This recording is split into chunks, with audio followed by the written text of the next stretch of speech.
Well, you've gone live already. Hi, you're on mute. You're on mute, TR.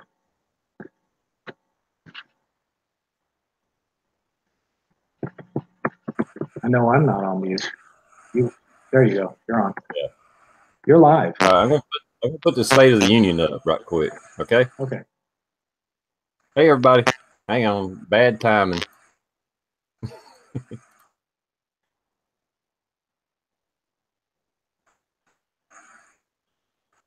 Crap. Hang on.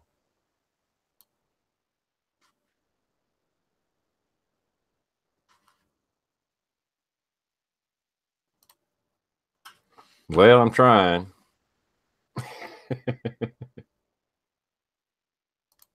No, we're working on it.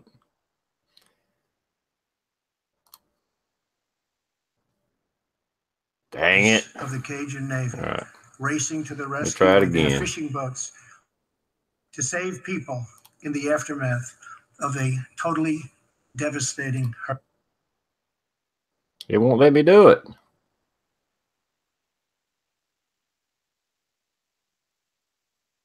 Is this doing this? Trying my best to get it going.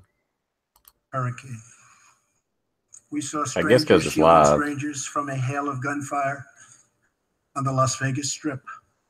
We heard tales of Americans. I'm working on it. I'm working on it. Like Coast Guard Petty Officer Ashley Leopard, who was here tonight in the gallery with Melania. I'm working on it. I'm working on it. All right, give me a minute.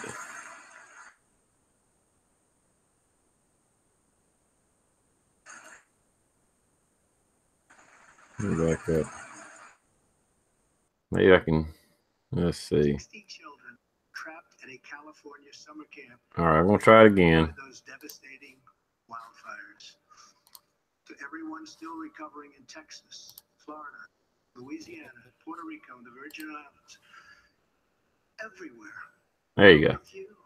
We love you, and we always will pull through together. Always. I know this is screwed up and me messing around with it. I'm trying to see you guys talking about it.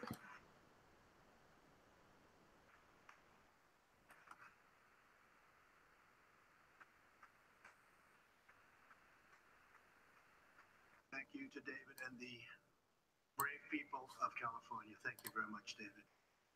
Great job. Some trials over the past year touched this chamber very much. All right, how about that? With us tonight is one of the toughest people ever to serve in this house. A guy who took a bullet, almost died, and was back to work 3.5 months later. The legend from Louisiana, Congressman Steve Scalise.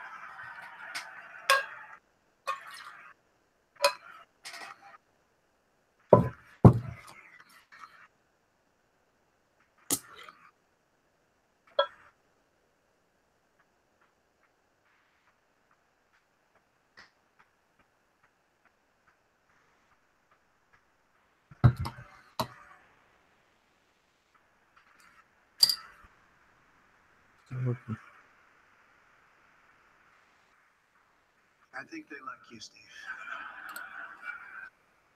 We're incredibly grateful for the heroic efforts of the Capitol Police Office. I can't see what's going on in the chat, so I figured, hell, it's since this is on, we got to do it.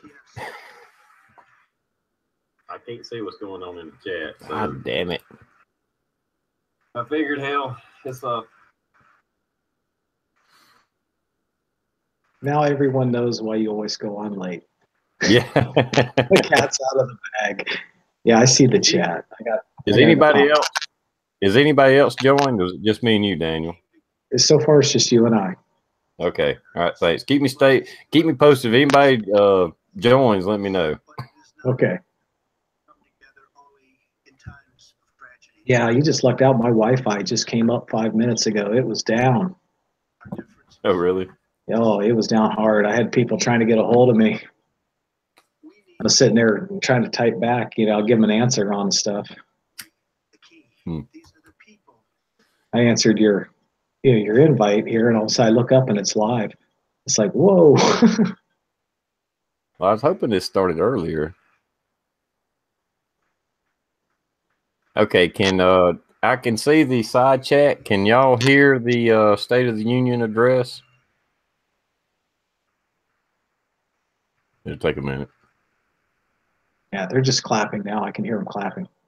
But we always knew that no people on earth are so fearless or daring or determined as Americans. If there's a mountain, we climb it.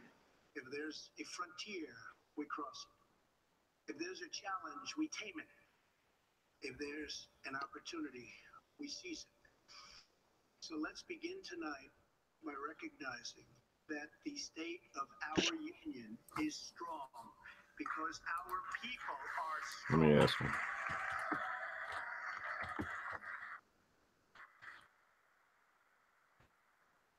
Wasn't getting that answer.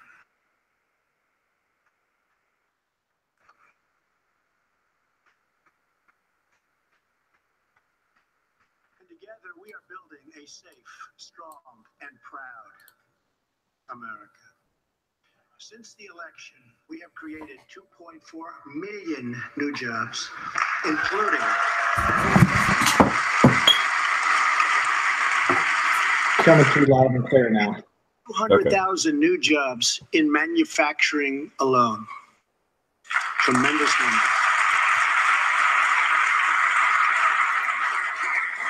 After years and years of wage stagnation, we are finally seeing rising wages.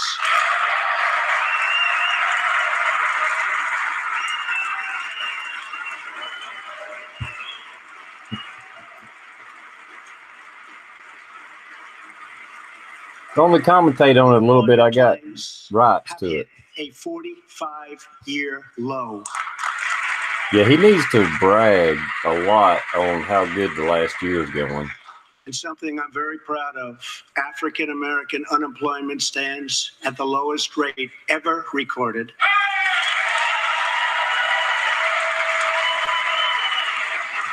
And African Americans don't stand for that. But I wonder which party they're in. Yeah. And Hispanic American unemployment has also reached the lowest levels in history.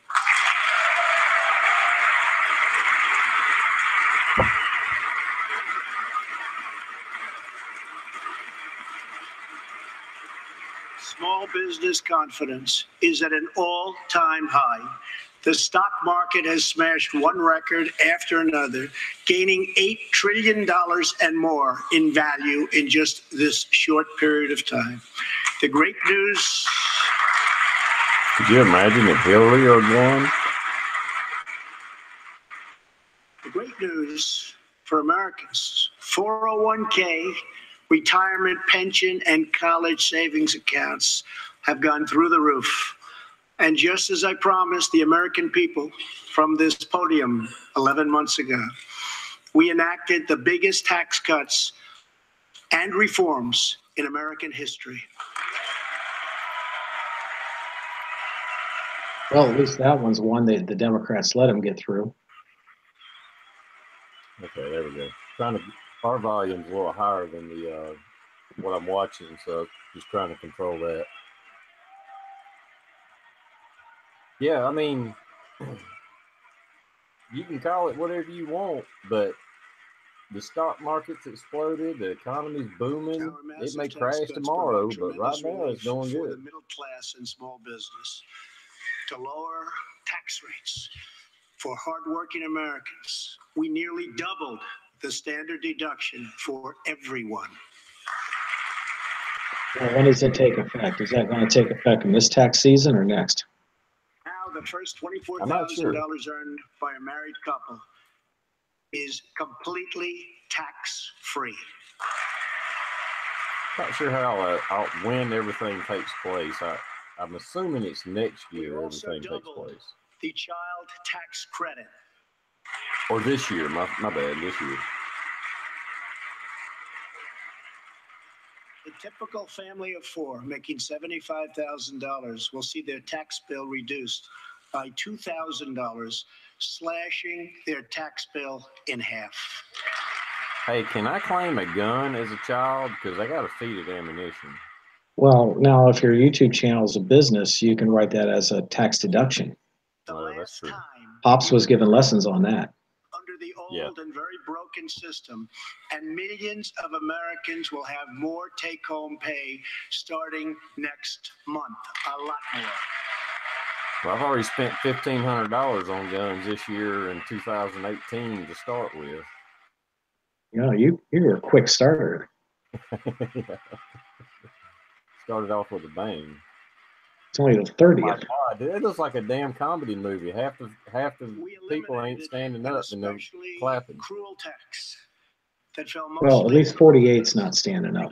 Yeah. $50,000 a year, forcing them to pay tremendous penalties simply because they couldn't afford government-ordered health plans. We repealed the core of the disastrous Obamacare. The individual mandate is now gone.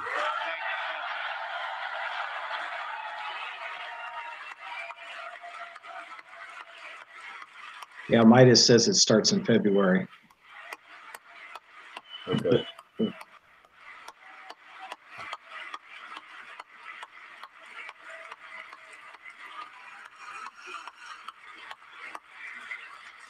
We slashed the business tax rate from 35% all the way down to 21%. So American companies can compete and I win understand against why, anyone else anywhere in the world. I don't get why people don't get that that's a good thing to cut taxes on businesses. That will attract the businesses to move here. I mean, why don't they get it? More than $4,000. It's the anti-Trump movement. I mean, it's not even anti-Republican. It's just flat out anti-Trump.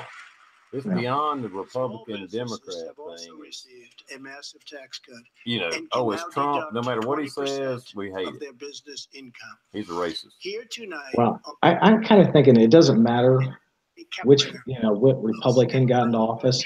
The Democrats would have stood. I mean, would have, done the same to them too. Finished the best year in their 20-year history.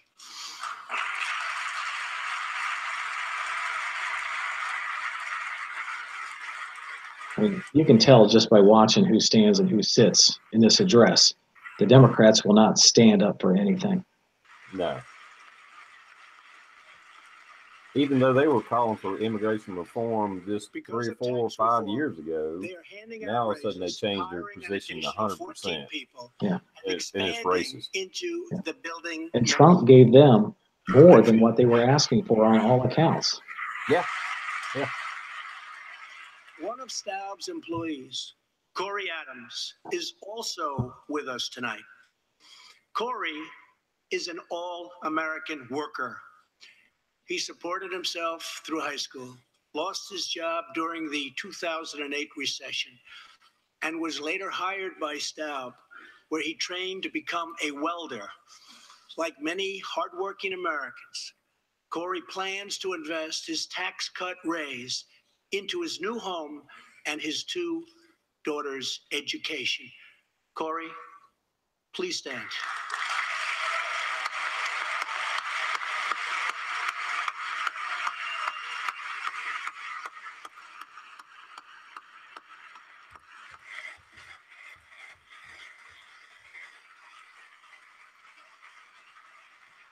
I'll send out some more invites. Hopefully this won't last too long. Welder.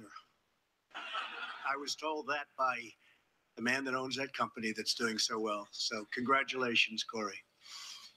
Since we passed tax cuts, roughly 3 million workers have already gotten tax cut bonuses. Many of them thousands and thousands of dollars. Pelosi said it was crumbs. If you're a millionaire, $2,000 is crumbs. If you're a working Joe like me and the rest of us here, that's a lot of damn money to me. billion. I mean, do you know what the upgrades I could do on my home with $2,000? I can put new doors in. I can do my kitchen floor, replace carpet. That's a lot of money.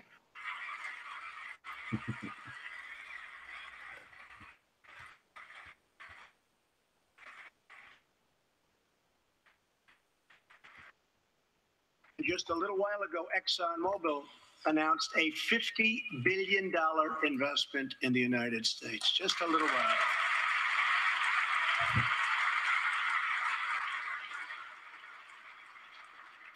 This, in fact, is our new American moment.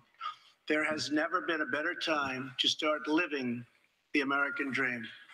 And so to every citizen watching at home tonight, no matter where you've been or where you've come from, this is your time.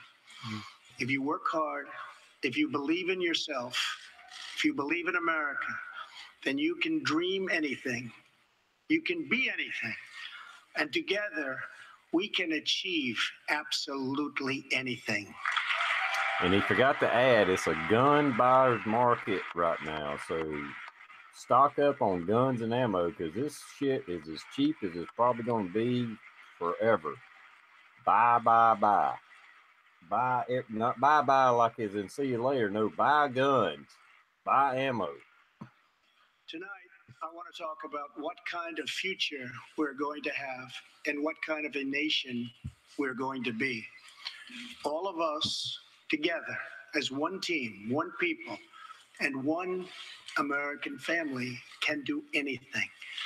We all share the same home, the same heart, the same destiny, and the same great American flag. Hell yeah. Thing he's fighting, though, is the whole New World Order movement. I mean, the Democrats are 100% on board, and there's a few rhinos in the crowd. Yeah. Just ahead. I got you too quiet. Together, we are rediscovering the American way. In America, we know that faith and family, not government and bureaucracy, are the center of American life. The motto is "In God We Trust." It's been a while since that's been said by a president.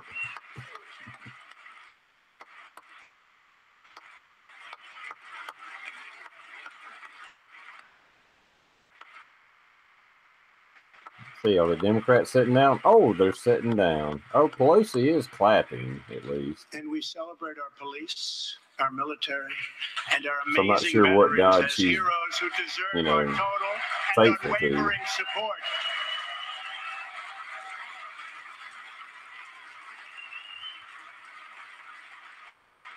You have to admit, all the State of the Union addresses, whether it's Democrat or Republican, if you plan on standing up, it's going to be a workout. Oh, man, there's high school football all over again. 8-count bodybuilders begin. Redding, California, who noticed that veterans' graves were not marked with flags on Veterans Day. He decided all by himself to change that and started a movement that has now placed 40,000 flags at the graves of our great heroes. Preston, a job well done.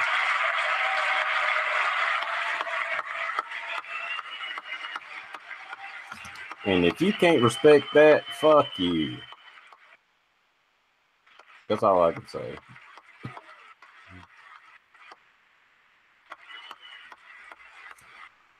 And for anybody just joining, since this is a State of the Union address, I figured we might as well just play it live and we'll comment on it a little bit and watch it together. As Americans. And I met Preston a little while ago, and he is something very special that I can tell you. Great future. Thank you very much for all you've done, Preston. Thank you very much. Preston's reverence for those who have served our nation reminds us of why we salute our flag, why we put our hands on our hearts for the Pledge of Allegiance, and why we proudly stand for the national anthem. Yeah, fuck you, NFL. We're going to keep this a TR Prepper chat. There may be some cussing involved. Sorry. My virgin ears.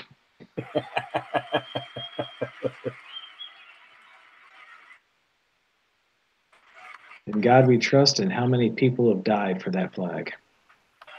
No kidding. Or just sacrifice years of their life, even if they didn't get injured. Period. I mean, they still deserve a sacrifice. government that shows them the separation from their families. In return. Exactly. For the last year, we have sought to restore the bonds of trust between our citizens and their government.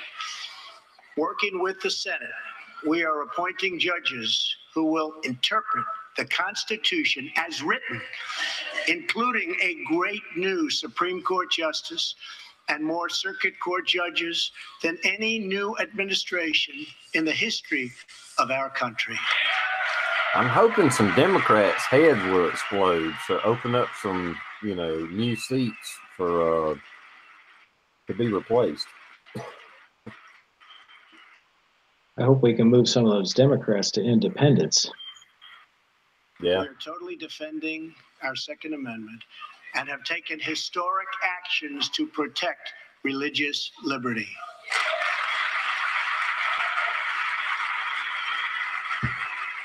I'm just leery when the government has anything to do with religion. What doesn't have anything to do with religion? I get leery when the government gets involved with religion. Oh, yeah, I agree. Yeah, that's messed up. Including giving our veterans choice in their healthcare decisions. Okay, I got a question for everybody. I know how I see it. When I click over there, when you share, I can't really tell it what y'all are seeing. But you out there in the audience live, can y'all see this okay?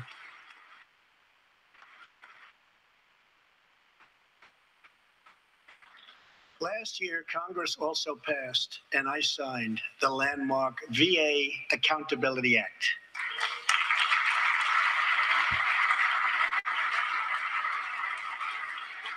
Since its passage, my administration has already removed more than 1,500 VA employees who failed to give our veterans the care they deserve. And we are hiring talented people who love our vets as much as we do.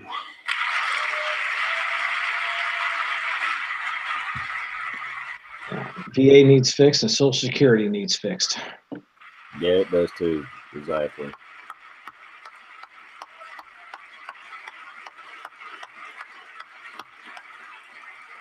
And I will not stop until our veterans are properly taken care of, which has been my promise to them from the very beginning of this great journey.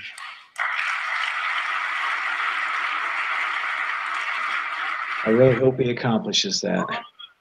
Deserve accountability and respect, and that's what we are giving to our wonderful heroes, our veterans. Thank you. What'd you say again, Daniel? I'm sorry. I hope he really accomplishes that as far as cleaning out the VA and getting that going. Oh, yeah. Well, he's working on it. I'll give him that. At least he's making steps. And to remove federal employees who undermine the public trust or fail the American people.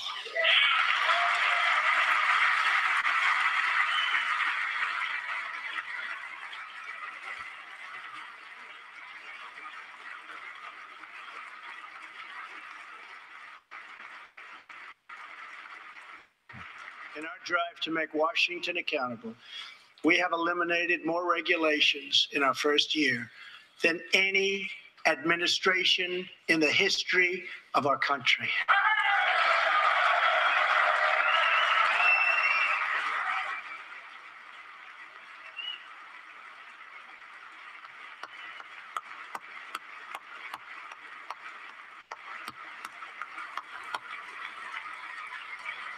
We have ended the war on American energy, and we have ended the war on beautiful, clean coal. Is that better, Daniel? I don't know how you see it. Yeah, you enlarged it there. I see it good. Hearing it good too.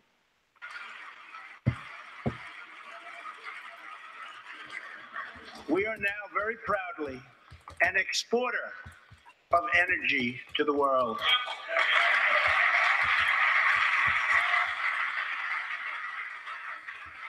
In Detroit, I halted government mandates that crippled America's great, beautiful auto workers so that we can get Motor City revving its engines again. And that's what's happening.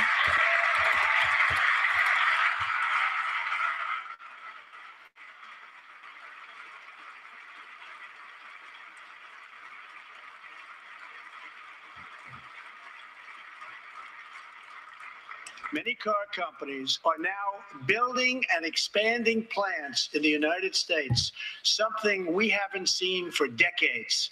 Chrysler is moving a major plant from Mexico to Michigan. Toyota and Mazda are opening up a plant in Alabama, a big one, and we haven't seen this in a long time. It's all coming back.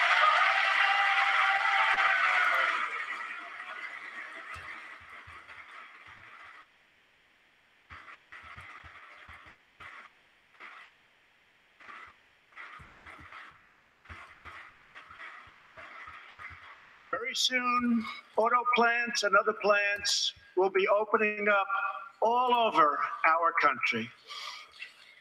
This is all news Americans are totally unaccustomed to hearing. For many years, companies and jobs were only leaving us. But now they are roaring back. They're coming back. They want to be where the action is. They want to be in the United States of America. That's where they want to be. Yeah, I don't think a lot of people get that. You can't tax businesses out of the country and then whine about jobs and unemployment and exciting progress. I know a lot of people think, well, people with money need to pay all the taxes. To speed Actually, no, they don't. To breakthrough cures and affordable generic drugs. Last year, the FDA approved more new and generic drugs and medical devices than ever before in our country's history. You know the old saying, more hands make any job easier? That's how you can look at it. I mean, these jobs come in, you got more people paying taxes, less taxes, but they're having more people pay taxes. Exactly. With terminal conditions, terminal illness, should have access to experimental treatment immediately that could potentially save their lives. People who are terminally ill should not have to go from country to country to seek a cure. I want to give them a chance right here at home. It's time for Congress to give these wonderful, incredible Americans the right to try.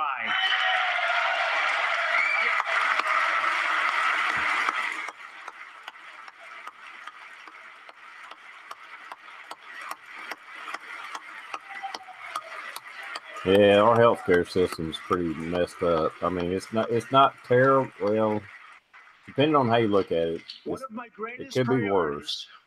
Is to reduce the price of prescription drugs. I will say you should be able to order drugs from any state, any country.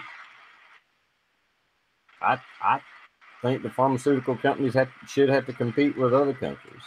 That's just me. In many other countries, these drugs cost far less than what we pay in the United States, and it's very, very unfair.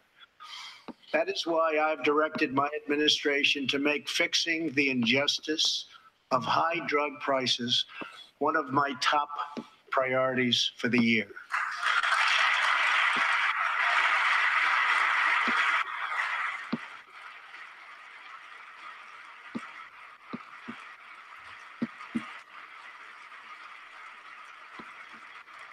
And and prices will come down substantially. Watch. America has also finally turned the page on decades of unfair trade deals that sacrificed our prosperity and shipped away our companies, our jobs, and our wealth. Our nation has lost its wealth, but we're getting it back so fast. The era of over. From now on, we expect trade relationships to be fair and, very importantly, reciprocal. Sorry about that. I thought my mic was off. It's okay. I know that us that live in the deep South, seeing textiles move out, I mean, it put a hurting on the South for years. We've replaced it with plastics and car manufacturing and stuff like that, but it took a long time before it finally found something to fill that niche. American intellectual property through strong enforcement of our trade rules.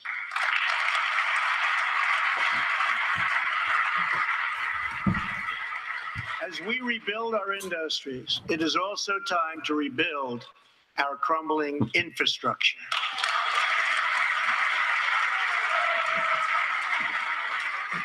All right, I'm going to go silent for a minute. I got to take a break right quick.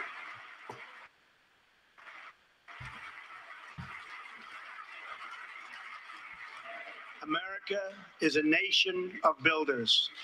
We built the Empire State Building in just 1 year. Isn't it a disgrace that it can now take 10 years just to get a minor permit approved for the building of a simple road?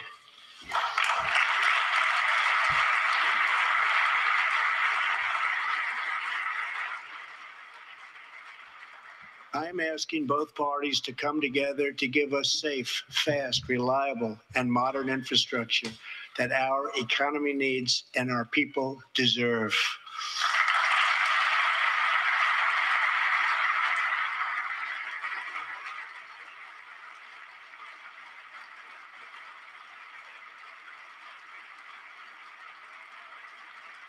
Tonight, I'm calling on Congress to produce a bill that generates at least $1.5 trillion for the new infrastructure investment that our country so desperately needs.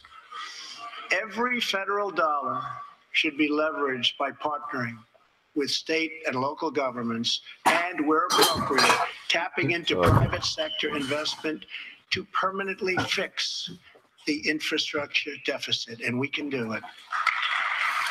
Just in case anybody don't know, as long as we have commentary on this live broadcast, I can use it under copyright rules and YouTube regulations. So as long as we comment on the video itself, I can use it. 2 years, and perhaps even 1.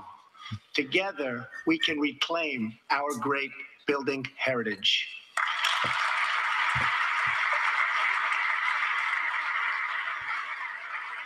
I wonder if they're going to rebuild Detroit. That place is like bulldozed. Whole blocks are gone.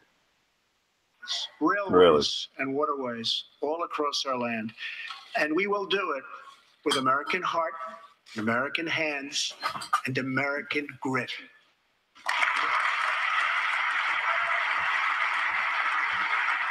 I think we got the potential, but there are a lot of trade rules and things, and he's working on it.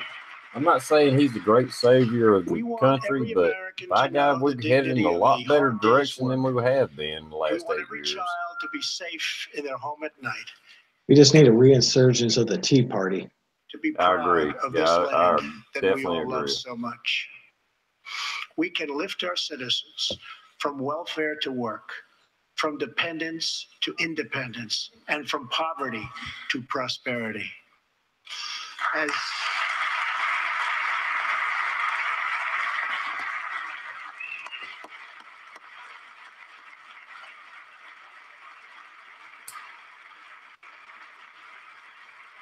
For anybody who don't know, that man that just shown, Bernie Sanders, has never held a real job. His first job was a politician. Development, and let's invest in job training, which we need so badly. May have to fact check me on that, but I'm pretty sure that's how it went.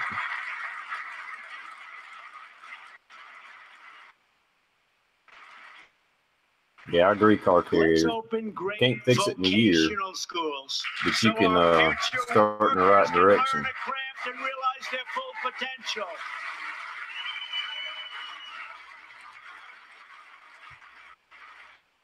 Scotsman, yes, we need to do a range day. Families by supporting paid family leave.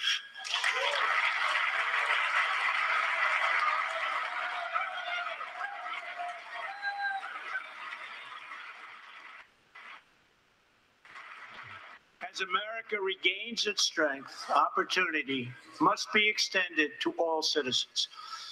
That is why this year we will embark on reforming our prisons to help former inmates who have served their time get a second chance at life.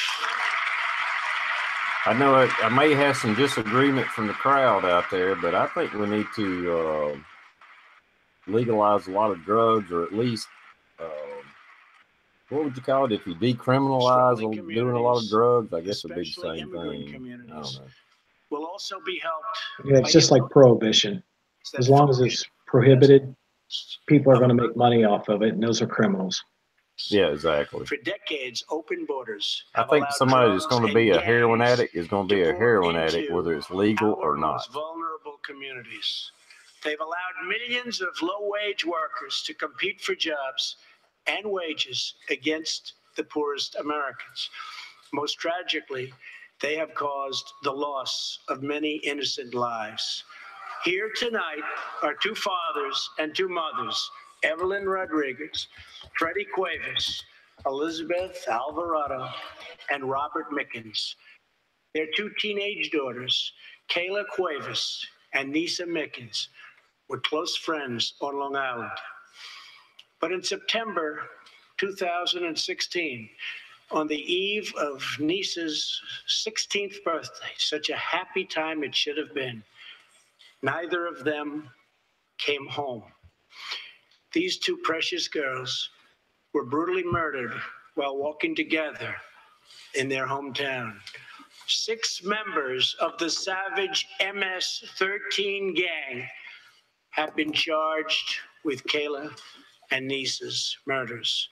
Many of these gang members took advantage of glaring loopholes in our laws to enter the country as illegal, unaccompanied alien minors and wound up in Kayla and Nisa's high school.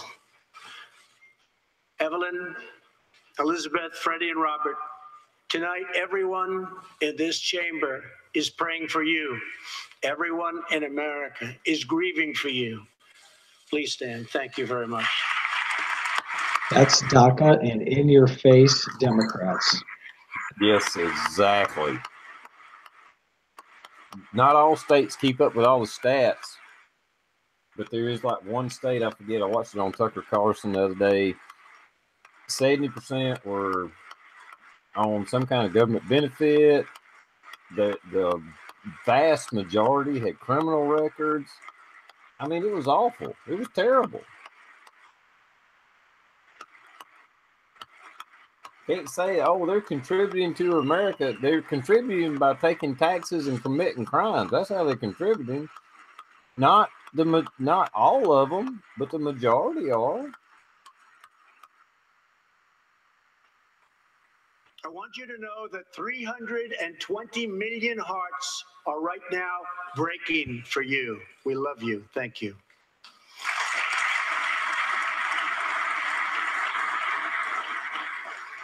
But we cannot imagine the depths of that kind of sorrow. We can make sure that other families never have to endure this kind of pain. Tonight, I am calling on Congress to finally close the deadly loopholes that have allowed MS-13 and other criminal gangs to break into our country. we have proposed new legislation that will fix our immigration laws and support our ICE and Border Patrol agents. These are great people. These are great, great people that work so hard in the midst of such danger, so that this can never happen again. Now, how can you argue with that? And HMR's comment about putting drug addicts out on farms, this spring, when I was just, getting out of bed from my surgery, I went down to my garden and just laying in the dirt, getting sunshine, helped make me stronger and help get me healed up. We do more. Oh, It I would do believe the same thing for those. It'd do the same thing for those drug addicts. Yeah, to that's help true. the needy, Very true. the struggling, and the underprivileged all over the world. But as President of the United States, my highest loyalty, my greatest compassion, my constant concern is for America's children, America's struggling workers, and America's forgotten communities. I want our youth to grow up, to achieve great things. I want our poor to have their chance to rise. So tonight, I am extending an open hand to work with members of both parties, Democrats and Republicans, to protect our citizens of every background, color, religion, and creed. Yeah, this whole talk of nationalism, like it's a Nazi thing and all that's not what it is. I mean, every country, the citizens should be proud of their country, want to protect it, My duty want it and to the sacred succeed. duty How of can you every be elected against that? official in this chamber is to defend Americans, to protect their safety, their families, their communities, and their right to the American dream. Because Americans are dreamers too. There you go. Yeah, I dream that my kids will have a good job and a good life. Yeah, exactly. If you're getting kicked in the damn kneecap every time you turn around, it's hard to be proud of the country you're in. I mean, we got to do something. We got to send it in the right direction. I can hear the Democrat rebuttal right now saying this is just one big symptom of white privilege. Yeah. DJ and CJ. He said, call me either one. So we'll call you CJ. Served 15 years in the Air Force before becoming an ICE agent and spending the last 15 years fighting gang violence and getting dangerous criminals off of our streets. Tough job. At one point, MS-13 leaders ordered CJ's murder, and they wanted it to happen quickly. But he did not cave to threats or to fear. Last May, he commanded an operation to track down gang members on Long Island. His team has arrested nearly 400, including more than 220 MS-13 gang members. And I have to tell you, what the Border Patrol and ICE have done, we have sent thousands and thousands and thousands of MS-13 horrible people out of this country or into our prisons. So I just want to congratulate you, CJ. You're a brave guy. Thank you very much. Except in California, where they're allowed to stay. Yeah, no kidding.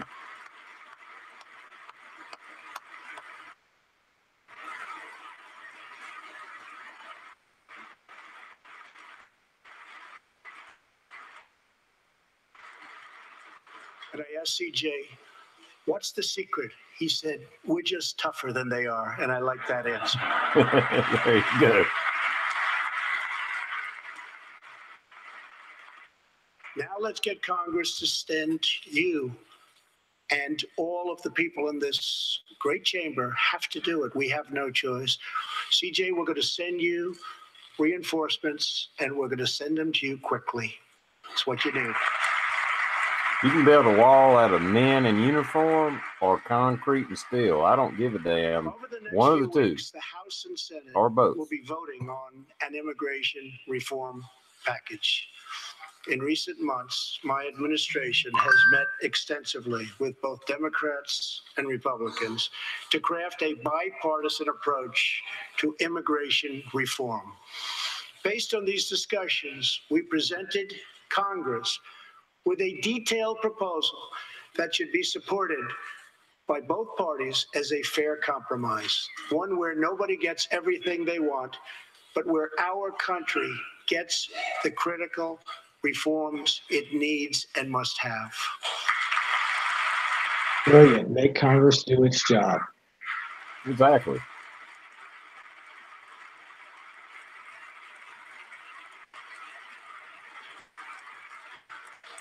Here are the 4 pillars of our plan.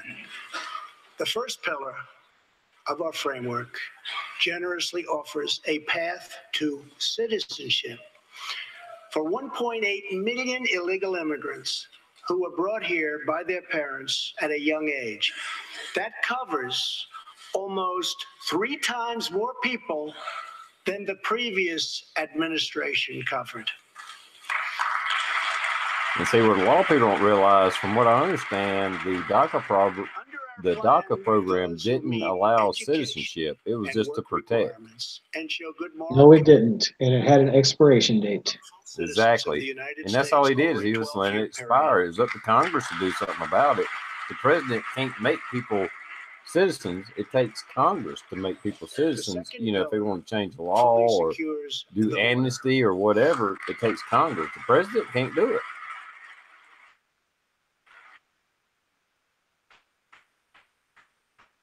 He can just propose it and approve of it. Well, he could do executive order that'll be turned over by the Supreme Court in 2 or 3 years. Yeah. But by then, the damage is done.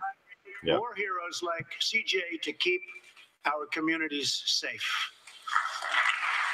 Well, I mean, and I really don't have a problem with it as far as, okay, we let in over 1 million legal immigrants a year. Just put them in line. And from what I understand, it's a 10 or 12 year that they can, you know, get in line and apply for citizenship. Okay, fine. We let in this many a year. Just put them on the list. Of catch and release. If the Democrats don't go along with it, it just proves that they're just anti-Trump, not pro-immigrant, not pro-illegal immigrant, not pro, oh, we're trying to help out these people.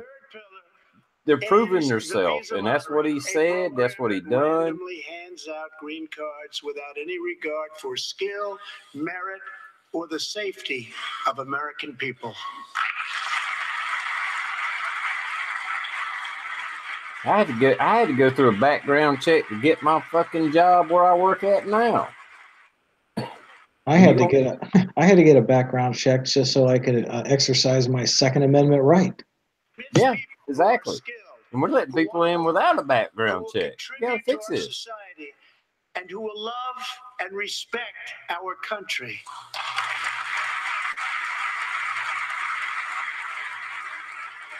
That's right, Democrats. Sit on your hands. The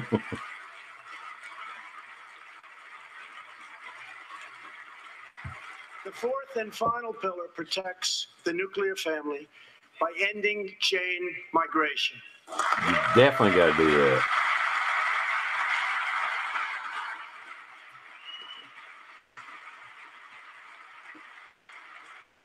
Under the current broken system, a single immigrant can bring in virtually unlimited numbers of distant relatives.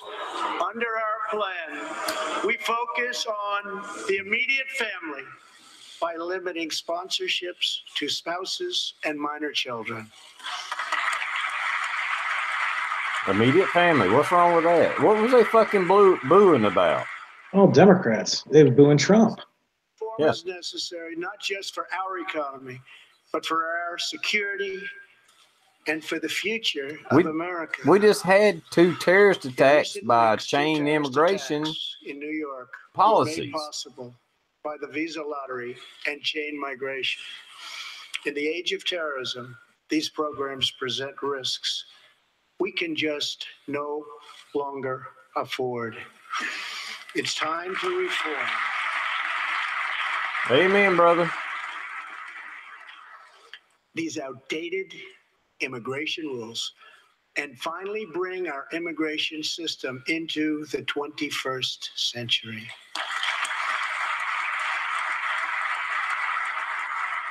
Telling the Democrats shit or get off the pot.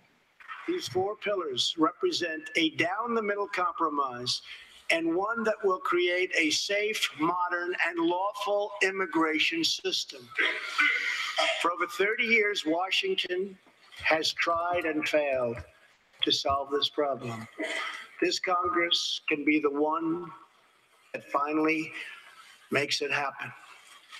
Most importantly, these four pillars will produce legislation that fulfills my ironclad pledge to sign a bill that puts America first. Now, how can you argue with that? I don't know. I guess we'll hear it on the rebuttal. Yeah. So this is the NBC News YouTube channel I'm watching. I'm sure they're going to rebut the hell out of it. Oh, they're going to blast it. Get the job done.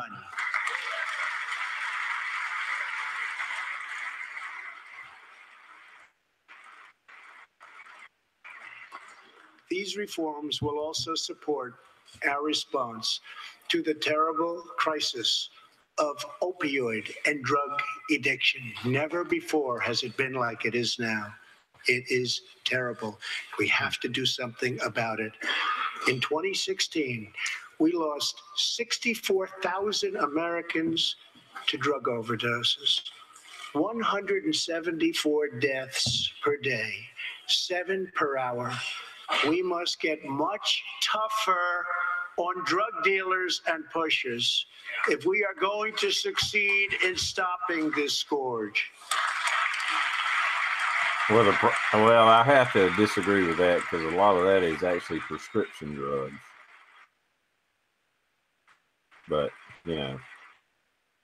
Yeah, my wife and I, we just talked to a guy today here who's a heroin addict. It all started with prescription drugs. Yeah, it started with prescription. Exactly. For those in need, for those who have been so terribly hurt. The struggle will be long and it will be difficult, but as Americans always do, in the end, we will succeed, we will prevail.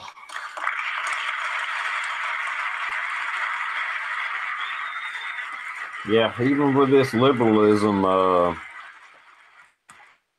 they showed their true colors, and I think there's been a resurgence of the conservative mindset. Bring out the best in America.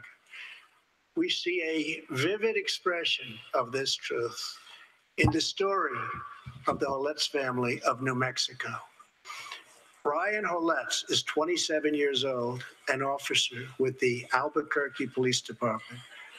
He's here tonight with his wife, Rebecca.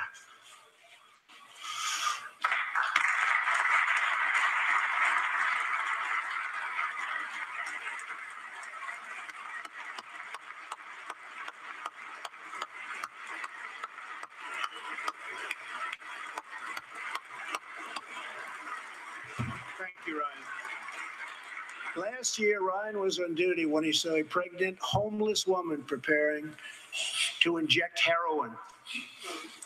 When Ryan told her she was going to harm her unborn child, she began to weep. She told him she didn't know where to turn, but badly wanted a safe home for her baby.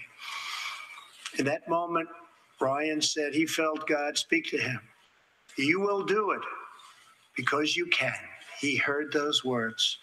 He took out a picture of his wife and their 4 kids. Then he went home to tell his wife, Rebecca. In an instant, she agreed to adopt. The Holetz named their new daughter Hope. Ryan and Rebecca, you embody the goodness of our nation. Thank you. Holy shit! Almost brought a tear to my damn eye. Holy crap. Trump's going for the gut. He's hitting, he's slinging him hard. Disagree with that, Democrats. Yeah, he's showing what the difference between talk and action is. Yep.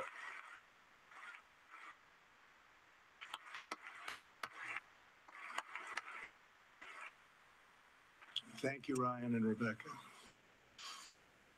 As we rebuild America's strength and confidence at home, we are also restoring our strength and standing abroad. Around the world, we face rogue regimes, terrorist groups, and rivals like China and Russia that challenge our interests, our economy, and our values. In confronting these horrible dangers, we know that weakness is the surest path to conflict, and unmatched power is the surest means to our true and great defense.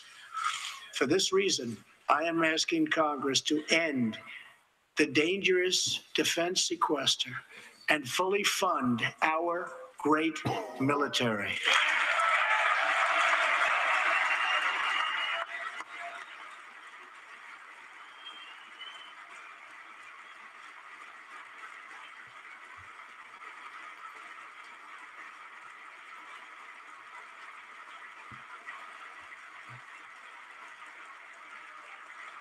As part of our defense, we must modernize and rebuild our nuclear arsenal, hopefully never having to use it, but making it so strong and so powerful that it will deter any acts of aggression by any other nation or anyone else.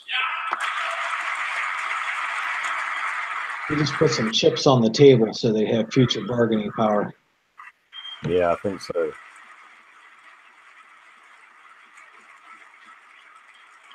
Perhaps someday in the future, there will be a magical moment when the countries of the world will get together to eliminate their nuclear weapons.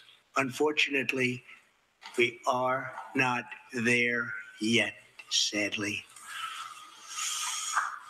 Last year, I also pledged that we would work with our allies to extinguish ISIS from the face of the earth. 1 year later, I am proud to report that the coalition to defeat ISIS has liberated very close to 100% of the territory just recently held by these killers in Iraq and in Syria and in other locations as well. I hate to be the conspiracy theorist, but it's because we were funding them. That was the whole Benghazi thing. We were funding ISIS. We were funding fucking Al Qaeda. That's not a conspiracy if it's proven, and it's been proven. Exactly, it's proven. We were funding them. That's why they were successful. Yeah. The CIA created ISIS. Yep. We will continue our fight until ISIS is defeated. Army Staff Sergeant Justin Peck is here tonight. Near Raqqa last November, Justin and his comrade, Chief Petty Officer Kenton Stacy, were on a mission to clear buildings that ISIS had rigged with explosive so that civilians could return to that city, hopefully soon and hopefully safely. Clearing the second floor of a vital hospital, Kenton Stacy was severely wounded by an explosion. Immediately, Justin bounded into the booby-trapped and unbelievably dangerous and unsafe building and found Kenton, but in very, very bad shape. He applied pressure to the wound and inserted a tube to reopen an airway. He then performed CPR for 20 straight minutes during the ground transport and maintained artificial respiration through 2.5 hours and through emergency surgery. Kenton Stacy would have died if it were not for Justin's selfless love for his fellow warrior. Tonight, Kenton is recovering in Texas. Raqqa is liberated, and Justin is wearing his new Bronze Star with a V for Valor. Staff Sergeant Heck, all of America salutes. And any of you motherfuckers that are still watching the football game, especially the Super Bowl, fuck you. That's all I can say. I'm sorry, I'm going to cuss, but fuck you. Those NFL players want to take a knee, and guys are out there doing that. They're risking their life for each other, and you want to disgrace the American flag and America. I know America's not perfect. It's it may not even be the greatest country in the world, but it's what you got. That's what you're fucking where you live. And if you want to say fuck you to America, fuck you. I'm not giving you a dime. You've got America's best people serving in the military. We need to make sure that they have the best leaders in office. Exactly. We have no choice but to annihilate them when necessary. We must be able to detain and question them. But we must be clear. Terrorists are not merely criminals. They are unlawful enemy combatants.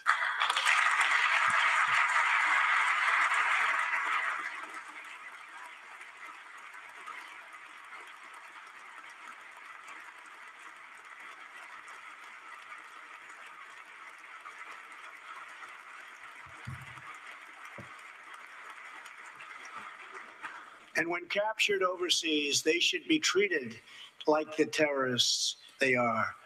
In the past, we have foolishly released hundreds and hundreds of dangerous terrorists, only to meet them again on the battlefield, including the ISIS leader, al-Baghdadi, who we captured, who we had, who we released. So today, I'm keeping another promise. I just signed, prior to walking in, an order directing Secretary Mattis, who is doing a great job. Thank you.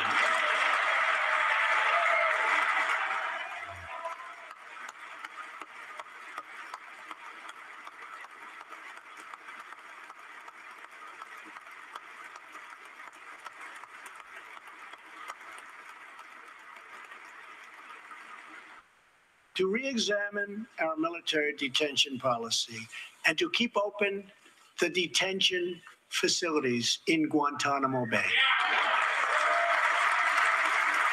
As much as I hate to say it, I have to agree.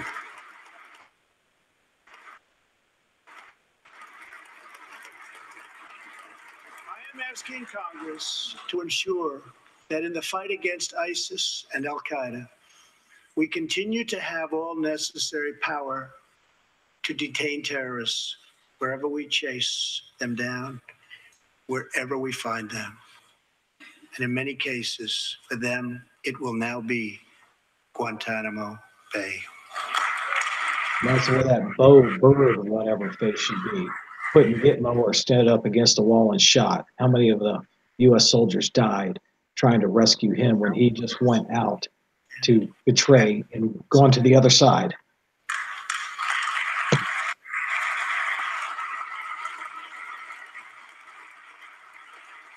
Along with their heroic Afghan partners, our military is no longer undermined by artificial timelines, and we no longer tell our enemies our plans.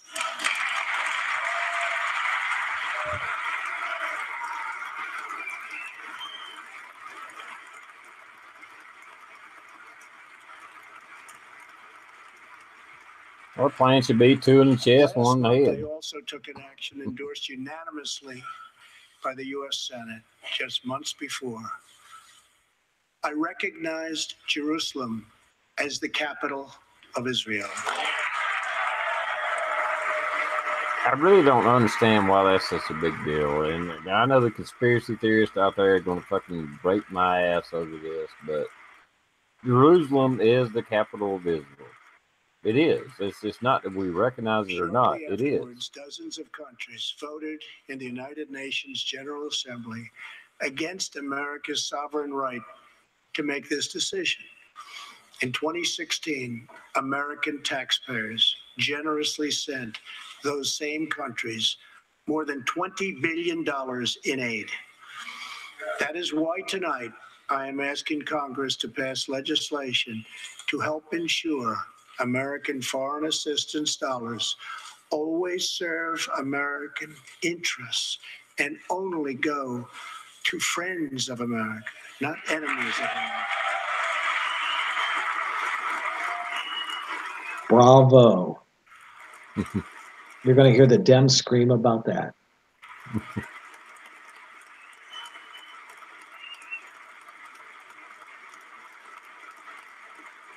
As we strengthen friendships all around the world, we are also restoring clarity about our adversaries. When the people of Iran rose up against the crimes of their corrupt dictatorship, I did not stay silent. America stands with the people of Iran in their courageous struggle for freedom.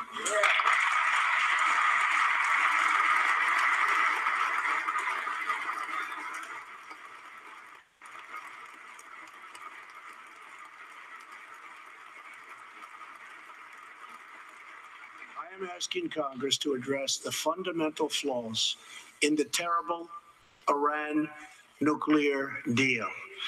My administration has also imposed tough sanctions on the communist and socialist dictatorships in Cuba and Venezuela.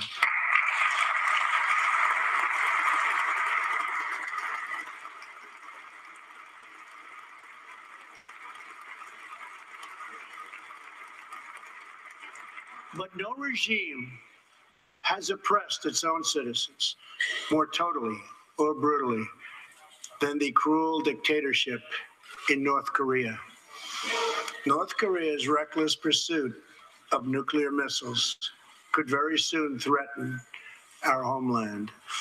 We are waging a campaign of maximum pressure to prevent that from ever happening. Past experience has taught us that complacency and concessions only invite aggression and provocation. I will not repeat the mistakes of past administrations that got us into this very dangerous position. We need only look at the depraved character of the North Korean regime to understand the nature of the nuclear threat it could pose to America and to our allies. Otto Warmbier was a hardworking student at the University of Virginia, and a great student he was. On his way to study abroad in Asia, Otto joined a tour to North Korea. At its conclusion, this wonderful young man was arrested and charged with crimes against the state. After a shameful trial, the dictatorship sentenced Otto to 15 years of hard labor before returning him to America last June, horribly injured and on the verge of death. He passed away just days after his return. Otto's wonderful parents, Fred and Cindy Warmbier, are here with us tonight, along with Otto's brother and sister, Austin and Greta. Please.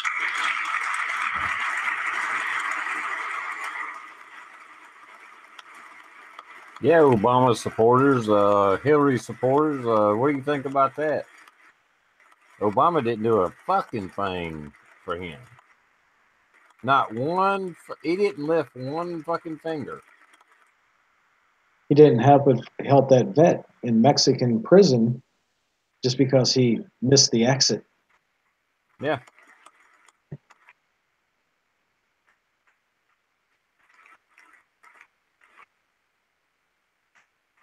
Incredible people. You are powerful witnesses to a menace that threatens our world, and your strength truly inspires us all. Thank you very much. Thank you.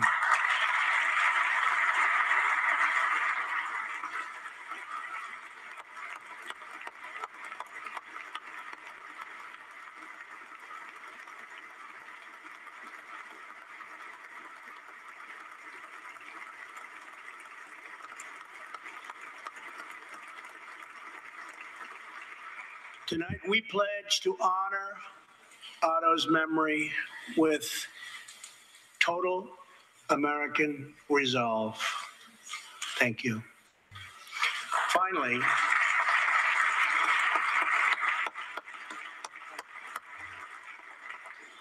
we are joined by one more witness to the ominous nature of this regime.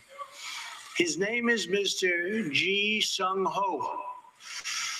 In 1996, Sung Ho was a starving boy in North Korea.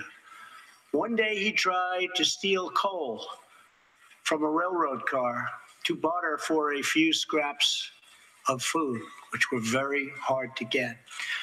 In the process, he passed out on the train tracks, exhausted from hunger. He woke up as a train ran over his limbs. He then endured multiple amputations without anything to dull the pain or the hurt. His brother and sister gave what little food they had to help him recover and ate dirt themselves, permanently stunting their own growth. Later, he was tortured by North Korean authorities after returning from a brief visit to China. His tormentors wanted to know if he'd met any Christians. He had, and he resolved after that to be free. Sung Ho traveled thousands of miles on crutches all across China and Southeast Asia to freedom. Most of his family followed. His father was caught trying to escape and was tortured to death. Today, he lives in Seoul, where he rescues other defectors and broadcasts into North Korea what the regime fears most, the truth. Today, he has a new leg, but Sung Ho, I understand you still keep those old crutches as a reminder of how far you've come. Your great sacrifice is an inspiration to us all. Please, thank you. All right, Democrats. If I could say something about that.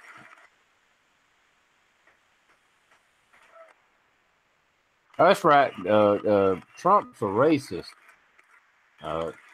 Yeah, there's no way he actually meant that.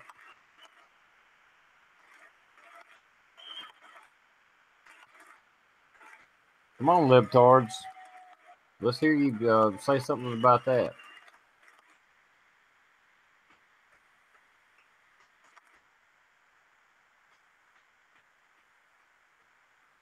Sung Ho's story is a testament to the yearning of every human soul to live in freedom.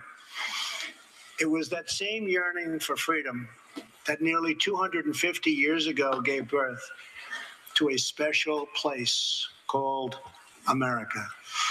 It was a small cluster of colonies caught between a great ocean and a vast wilderness. It was home to an incredible people with a revolutionary idea that they could rule themselves, that they could chart their own destiny, and that together they could light up the entire world. That is what our country has always been about. That is what Americans have always stood for, always strived for. and always done. Atop the dome of this Capitol stands the Statue of Freedom. She stands tall and dignified among the monuments to our ancestors who fought and lived and died to protect her. Monuments to Washington and Jefferson and Lincoln and King. Memorials to the heroes of Yorktown and Saratoga. To young Americans who shed their blood on the shores of Normandy and the fields beyond, and others who went down in the waters of the Pacific and the skies all over Asia. And freedom stands tall over one more monument. This one, this Capitol, this living monument. This is the monument to the American people.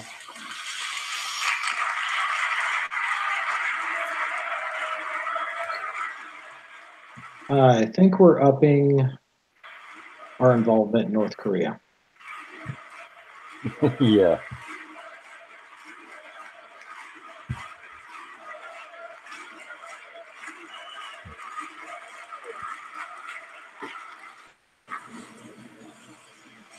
We're a people whose heroes live not only in the past, but all around us, defending hope, pride, and defending the American way. They work in every trade. They sacrifice to raise a family. They care for our children at home. They defend our flag abroad. And they are strong moms and brave kids. They are firefighters and police officers and border agents, medics and Marines. But above all else, they are Americans. And this capital, this city, this nation belongs entirely to them. Yeah, the damn Democrats are fucking squirming in their seats.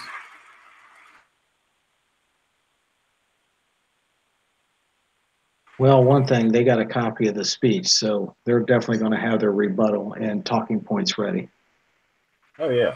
Our task is to respect them, to listen to them, to serve them, to protect them, and to always be worthy of them. Americans fill the world with art and music. They push the bounds of science and discovery, and they forever remind us of what we should never, ever forget. The people dreamed this country. The people built this country. And it's the people who are making America great again.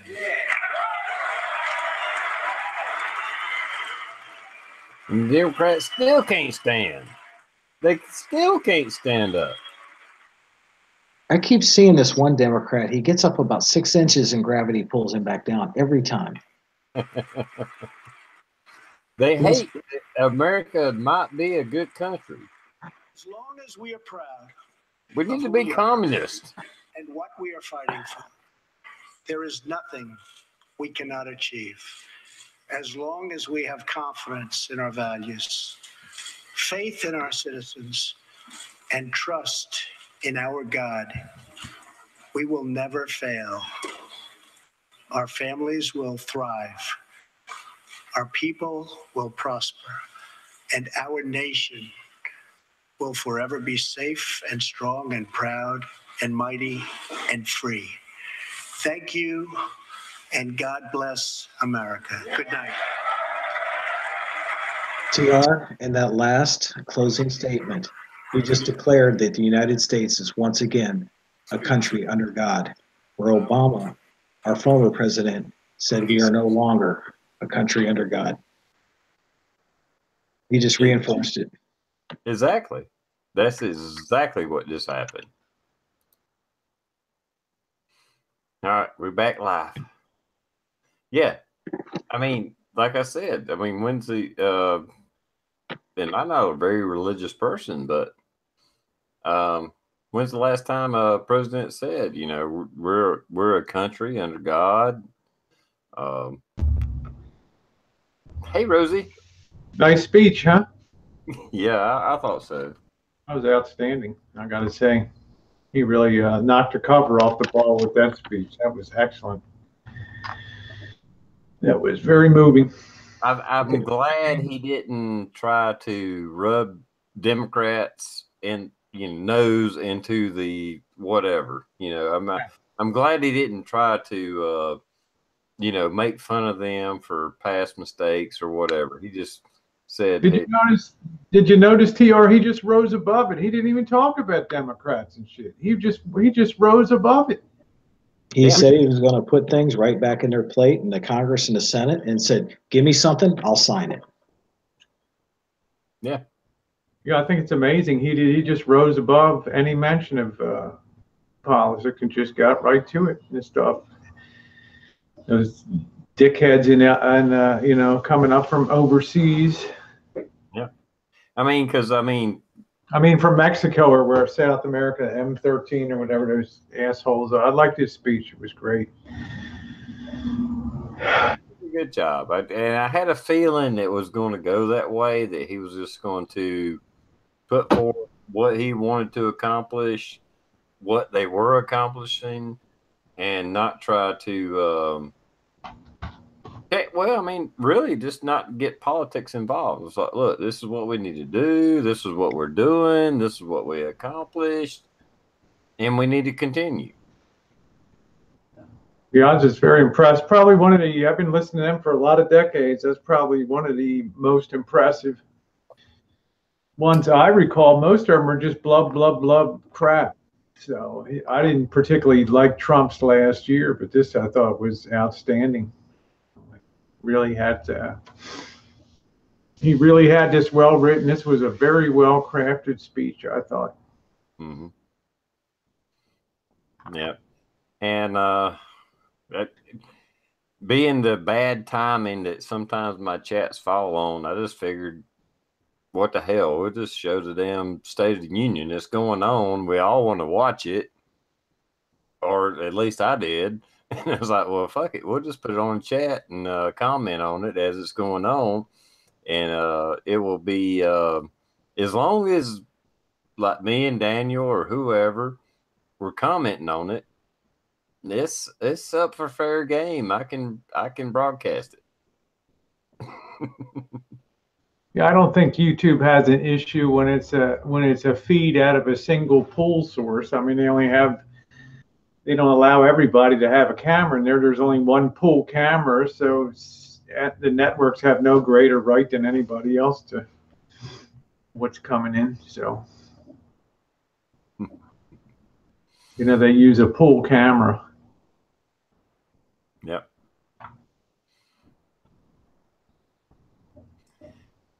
Well, how you doing, Rosie? I'm doing good, good. I'm just kind of absorbing that. That was a lot tonight. That was really a lot to take in. Yeah, we had just a big news night, I guess. Um, I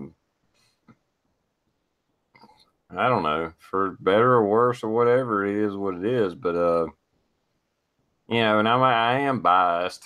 I kind of like the direction Trump takes. He is a outsider, and I like his point of view.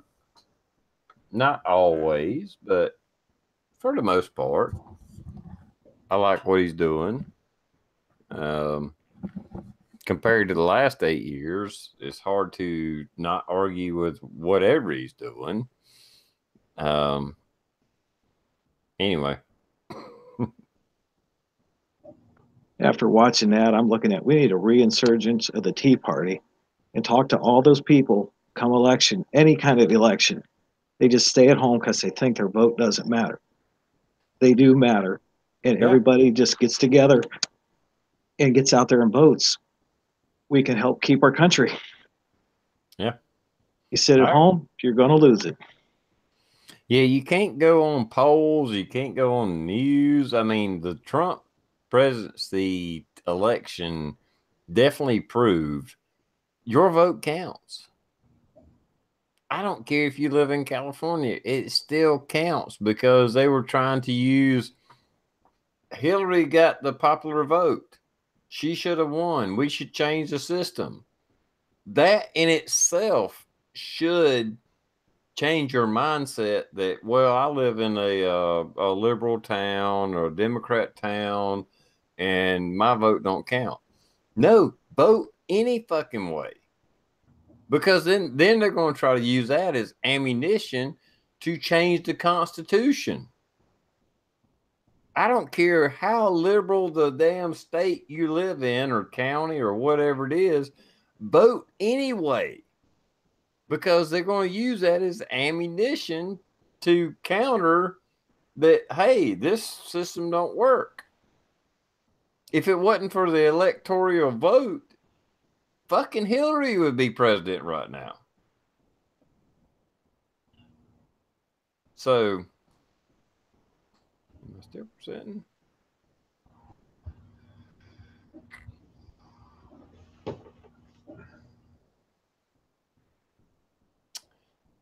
Cancel. Am I showing up right?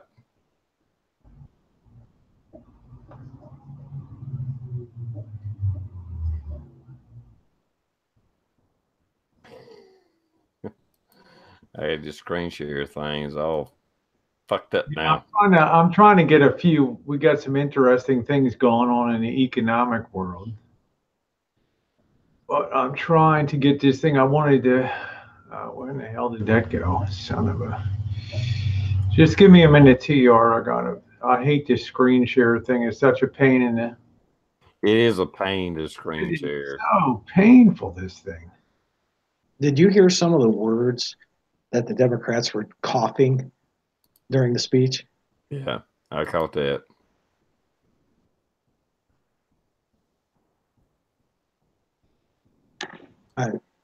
I mean, I look at that. They show that guy. That was he Army or was he a Marine? He was Army sergeant. And the chief pulled him out. But I mean, you got people like that, and the other guy is still in the hospital, and then you got that Bo Birdie guy who goes and deserts to the enemy. Yeah, what a guy, huh? Yeah, I mispronounced his name on purpose because it ain't worth repeating. But I mean, he goes and deserts to the other side and gets brought home like a conquering hero. Okay, TR, there we, I don't want to break ranks with you, but if you want to go over a few things here, it's your show. Right ahead. Yeah, it's your show. I don't want to just totally break the stream because a lot of people are enjoying the afterglow of what was really a great speech tonight. No, Rosie, that's why I bring you on here because I enjoy I wanted to discuss one of the themes we've been nailing here, and I'm putting up a chart of the Dow Jones Industrial Average. Don't worry about what it says, Elliott Wave 5.0. That's not relevant. This is just a chart of past action. This has gone all the way back to 1989 in the market at about the 1,000 level on the not the 2,000 level on the Dow.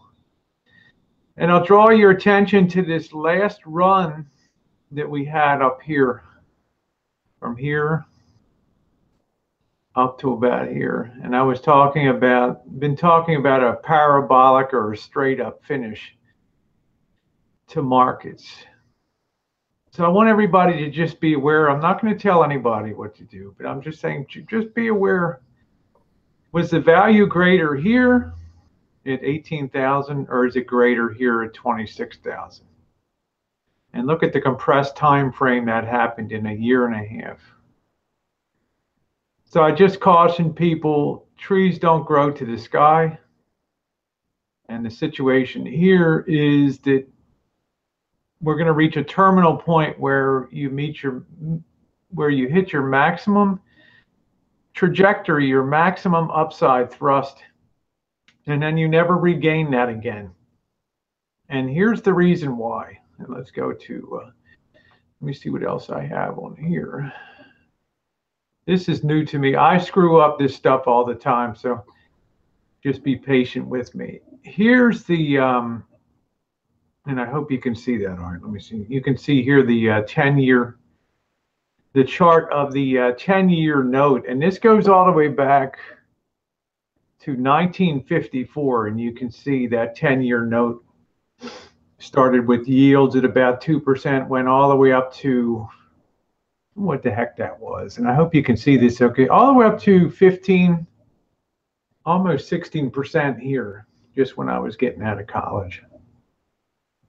Now we came down this whole time. You can see that whole decline that we've had here.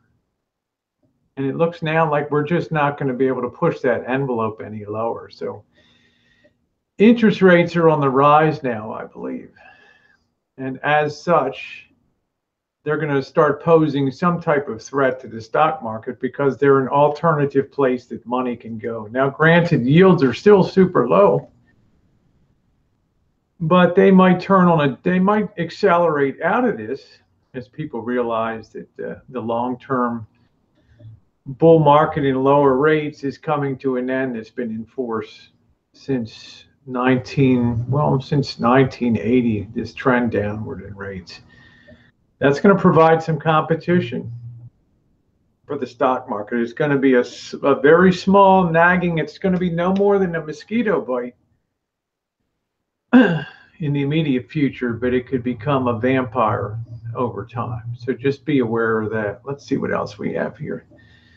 Let's look at some more charts here. We have the US dollar index. That's this chart right here. And we can see after a slow, steady, after a pretty good rise in 2013-14, we've kind of broken through a very important level here. And the dollar has definitely been on a weakening trend the last couple months, last 3 or 4 months in particular. That's helping to also push up interest rates because people don't want to lose money that buy our securities from overseas, translating that to US dollars and then getting it back. Okay, so very important to see that. Copper prices, here's another very commodity prices are starting to take off here. These are all going to be competition for stocks coming up. So be very aware. These are going to be money draws for people. We've got oil has been rising, and I'm not sure how much oil will be able to get really with the supply that's able to come on with the turn of a wheel. We can see oil here is based out and turned upward, but you never know. It's another draw away from stocks. And down here we have the silver chart, which I think is based very nicely in here. And I think it has a pretty good chance of breaking through $22 an ounce coming up. And we'll look at the gold chart too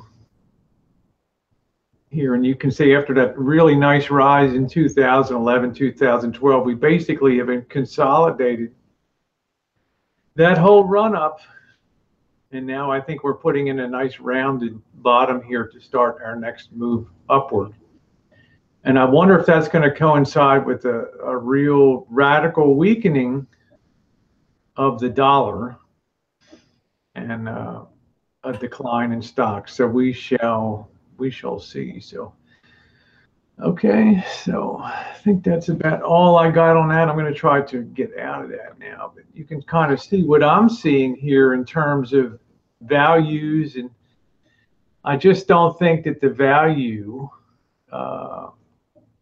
is there right now. So in stocks, and I would just caution people to be very careful.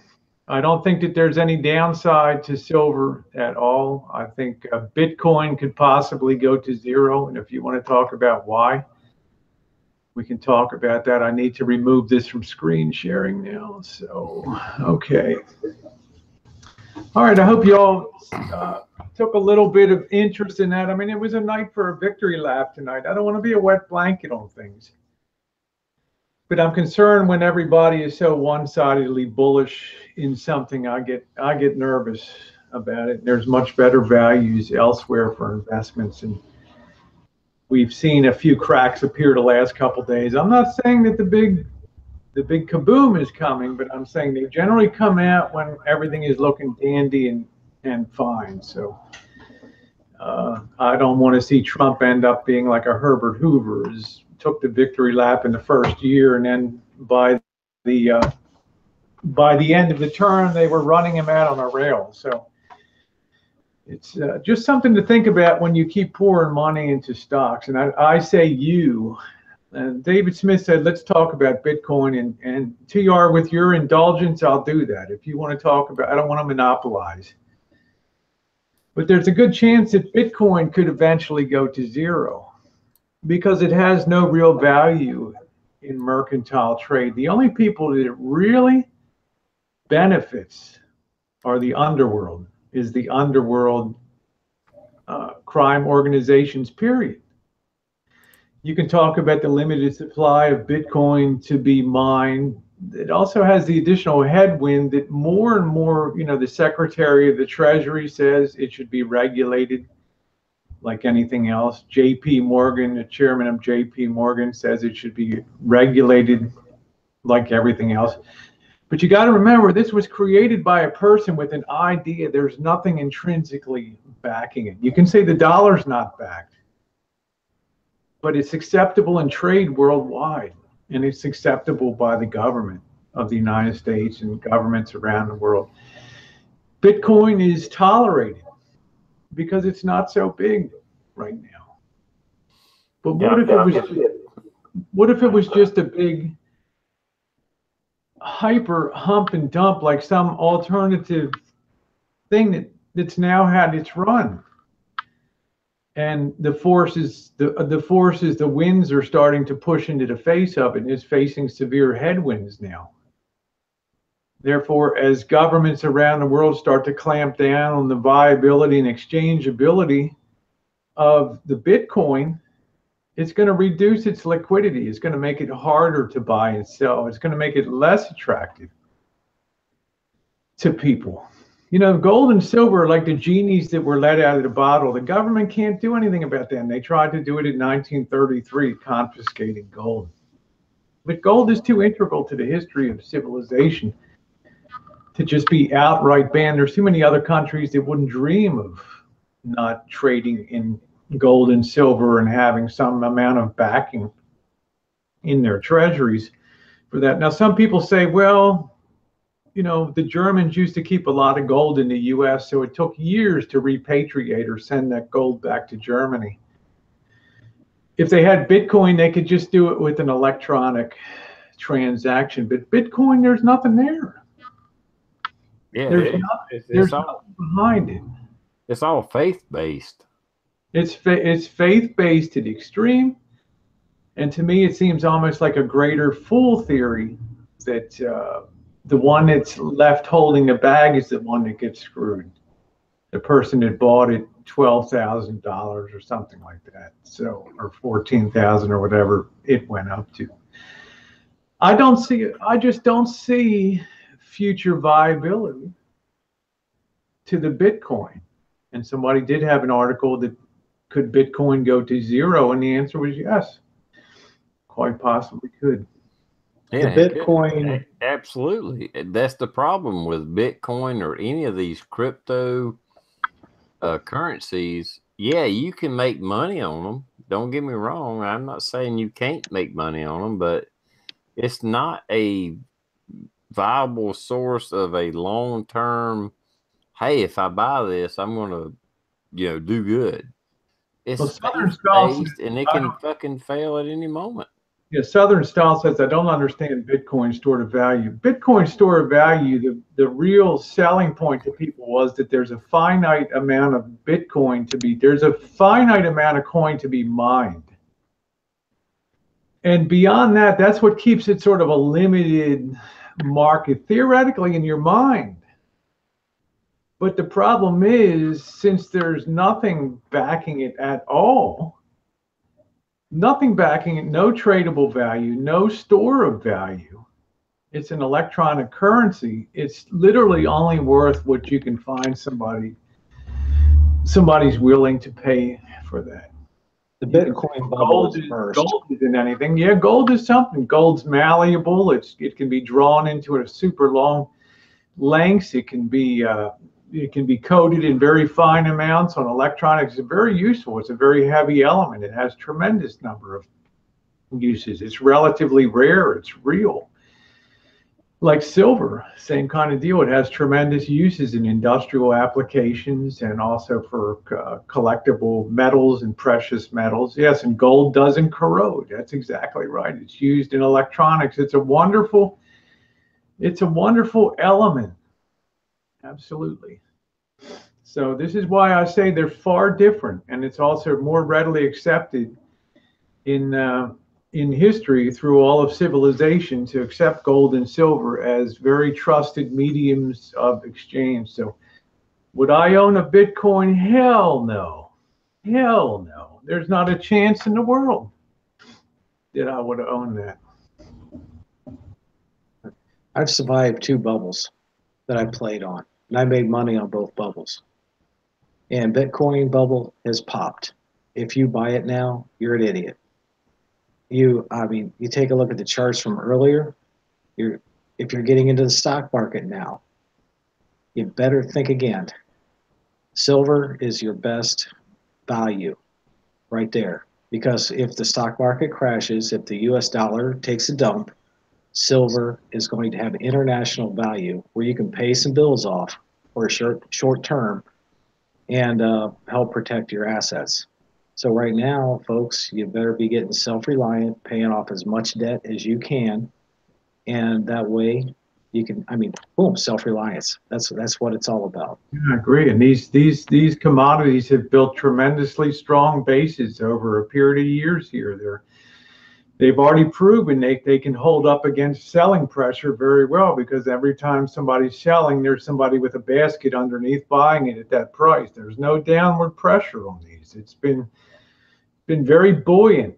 So I just say that a market that refuses to go down over time is a market that's certainly bound to rise, and probably in a big way. So I feel like I kind of feel it in my bones that the time is drawing near, that the next big move is going to be taking place. Just the way that things are coming together, the way they look. There's too much bullishness in stocks. There's too many high fives. There's too much groupthink going on right now, and these things have discounted a lot. People say, well, you had the tax cuts. Well, what if they start competing away that edge that they have? All these companies have gotten a great tax edge, but the economics is going to start driving them to use that to compete with each other to get an edge. So I wouldn't be surprised if the tax benefits get, sort of competed away and lost with you have a fat margin temporarily, but then it starts to reduce again as people use the point to start cutting prices on their competitors. And I wouldn't be surprised to see some of that tax cut get competed away. Silver's crept up to $17.40, something right around there, and gold's risen almost $80 in the last 3 or 4 weeks. Well, we've talked about it before. Gold and silver, it's not so much that you can make a lot of money on. It's just something to protect your money.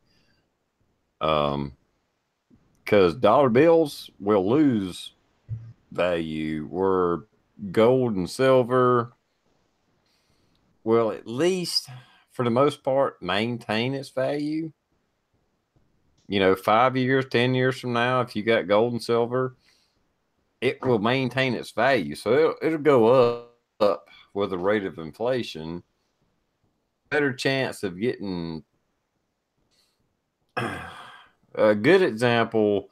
If you had like great grandparents or grandparents that hid money under their mattress, and what would be considered a fortune at the time, say in 1940, they could have had $10,000 or $20,000, $100,000. That would have been a fortune in 1950. But today, it'd be like I can't even pay my mortgage off with it. But Do you if they had remember? invested in gold or silver and had $10,000 worth of silver or gold in 1940 or 50, and you had it today, you'd be pretty well off Yeah. because it would be worth probably hundreds of thousands, if not millions of dollars. And right now, I mean, percentage wise, yes, gold is going to go up, but not as much as percentage as silver is set to go up. You Yeah. know, silver goes up $5 or $6. You Exactly just right. gained. That's exactly right, Daniel. Now, you're going to get more leverage. You're going to get more bang for your buck. But I want to tell you, TR, we've used this example a couple years on your chats here, what we call the dime in time. Back in 1920s, 1929, you could buy a gallon of gas for, 15, 18. So you could take a dime, you could take a couple dimes and you could get a gallon of gas in 1929, a couple silver dimes. You could take two silver dimes today. You could go into a coin dealer and get like $1.30 per dime. You could take that $2.60 that you get, and you could almost buy a gallon of gas in some of the states here in the United States. That dime, that silver dime, has perfectly held its purchasing power through time while the United States dollar and other currencies have deteriorated. That dime is just as valuable today in purchasing power. Yes, it swings up and down sometimes, but it's just as powerful in purchasing power today as it was in 1929. And Here's an example of recent purchasing power. In the 80s, when I was a teenager, I could take $20.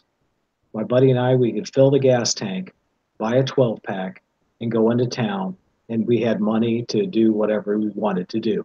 Today, that $20 is going to get you what, 5 or 6 gallons of gas, and it's gone.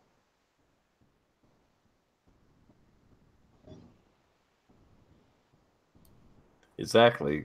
Silver and gold, it's not that you're going to get rich from it. I guess if you got enough money, you could. It's just the fact that you're protecting your money.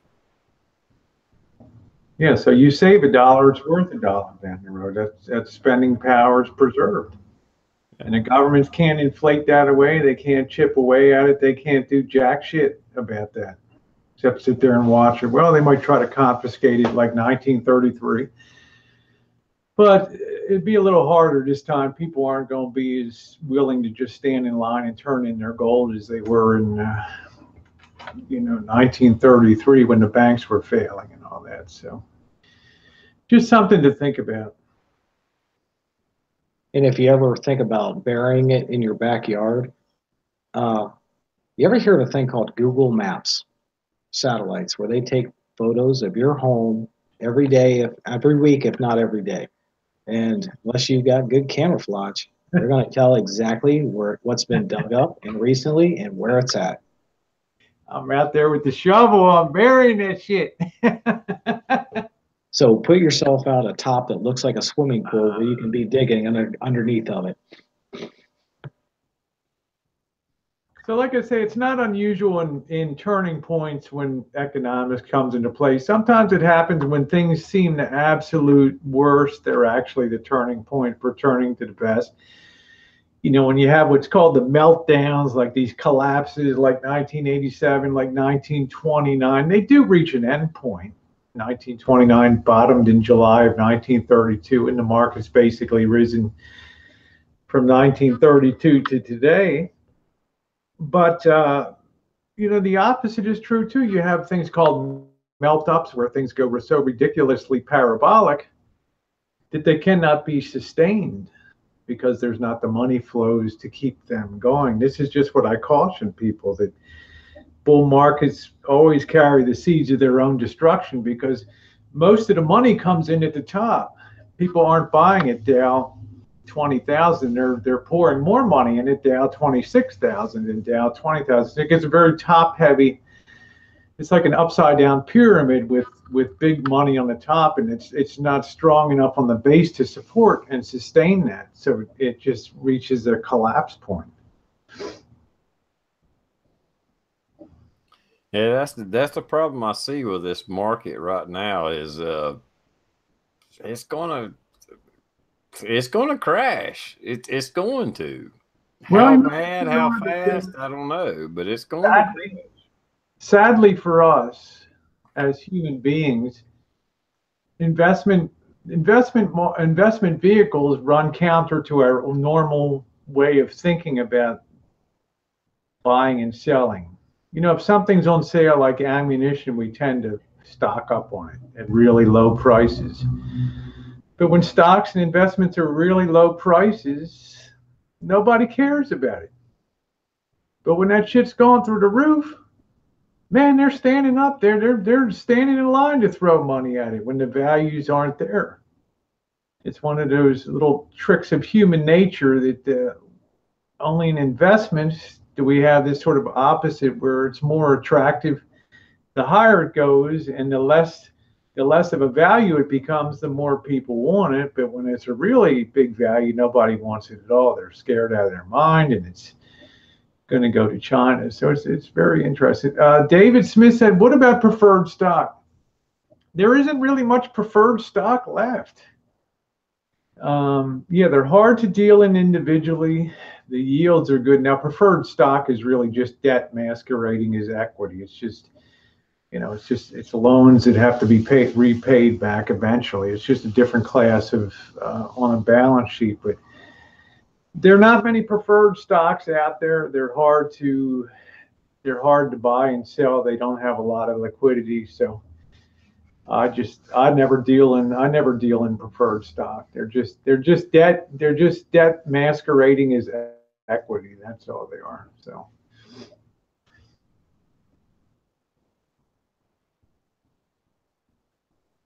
So, TR, Rosie, I want to throw a curveball at y'all, and I'm going to say, what was the favorite part of that speech that really struck out at you? Right here, baby, the right to get bear arms, right there, mofo's, out on the gun range this week. Nice and tight, baby.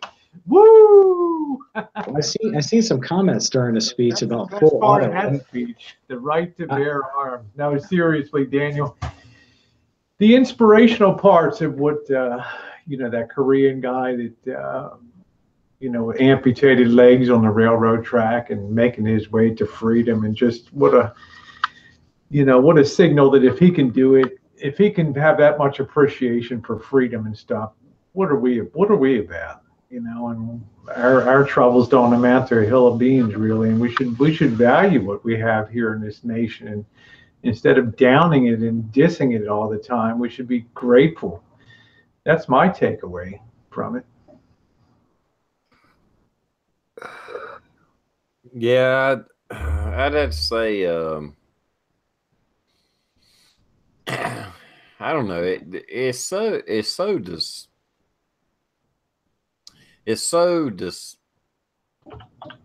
I don't know what's the right word. I'm trying to think of a word.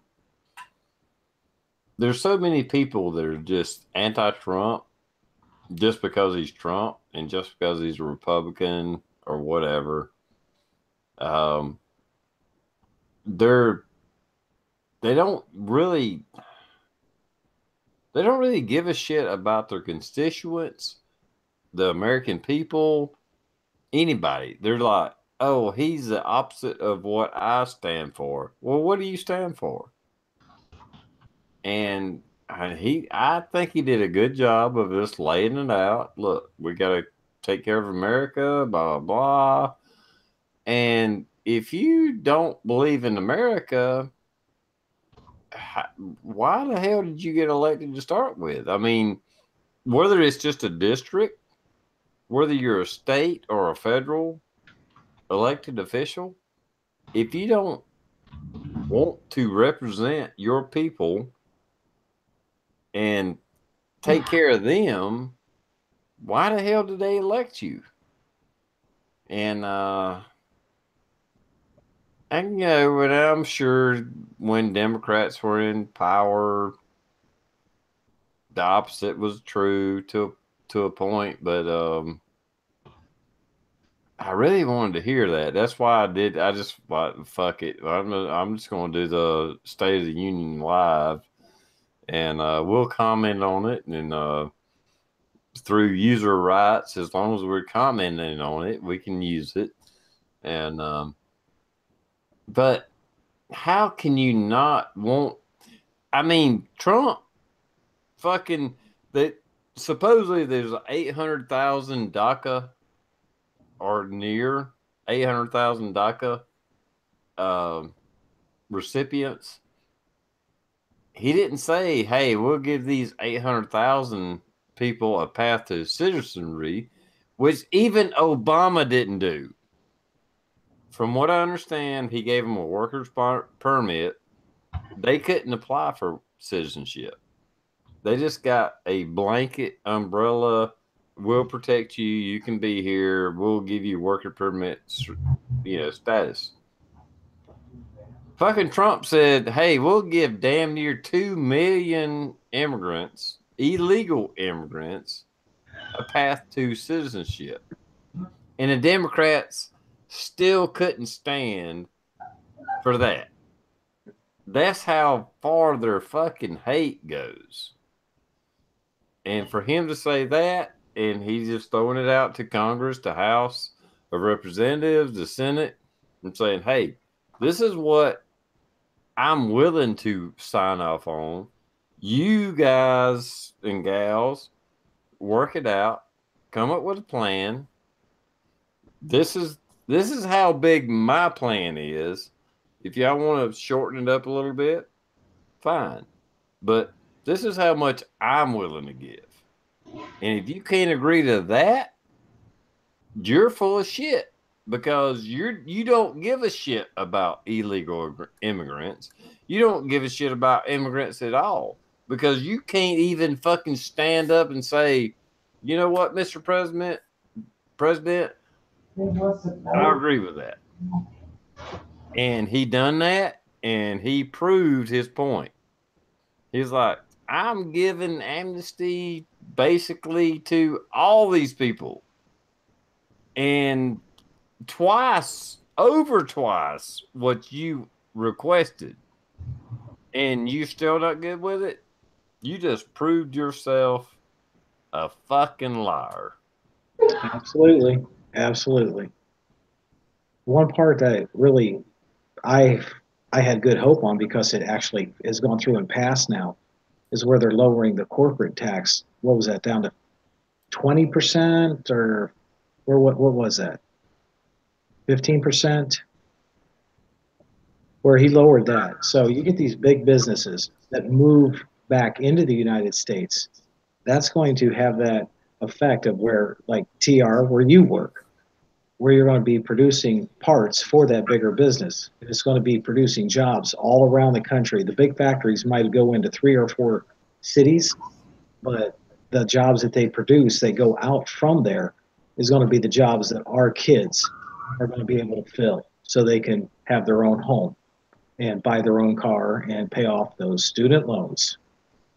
Mm-hmm. 21%, yeah, making it competitive with the world. So businesses come back and all that money that's stashed all overseas comes back to the United States because that's what we need right now, because you've seen the curve Rosie showed us with the way the stock market is. I mean, it's going up in a straight line. If the jobs don't come back here, if the business doesn't come back here, if the money doesn't come back here, it's going to crash and it's going to make the Great Depression look like a joke. Yeah, absolutely. And we all know it's going to happen. It's just a matter of when. Mm-hmm. It don't matter who's president. And to be honest, if Hillary got elected, this shit would already crashed. We are living on the curtails of Trump, whether you want to fucking believe it or not. The confidence in the corporate world is so happy that Trump got elected. That is why the damn stock market has just went fucking haywire.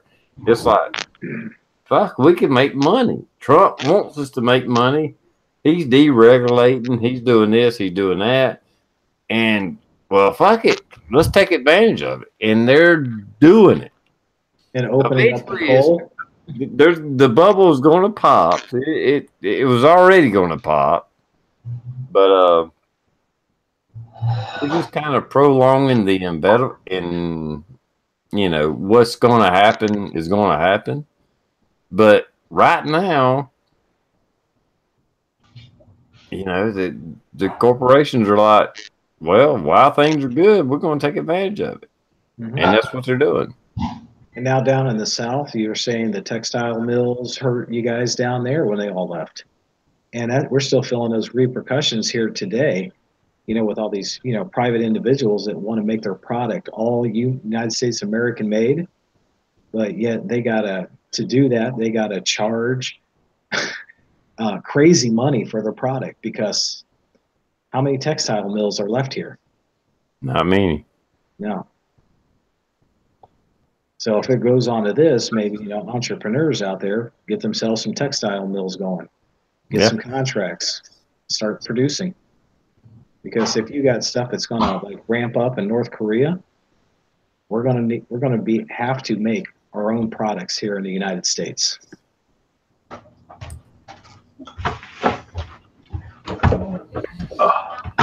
Oh. Okay, Rosie? Yeah, what does that mean? Southern Style said we got effing Amazon coming in. Are they going to move to your? They're talking about a second headquarters. I don't know what that. I'm not sure. What does that mean, Southern Style? What does that mean? What's the?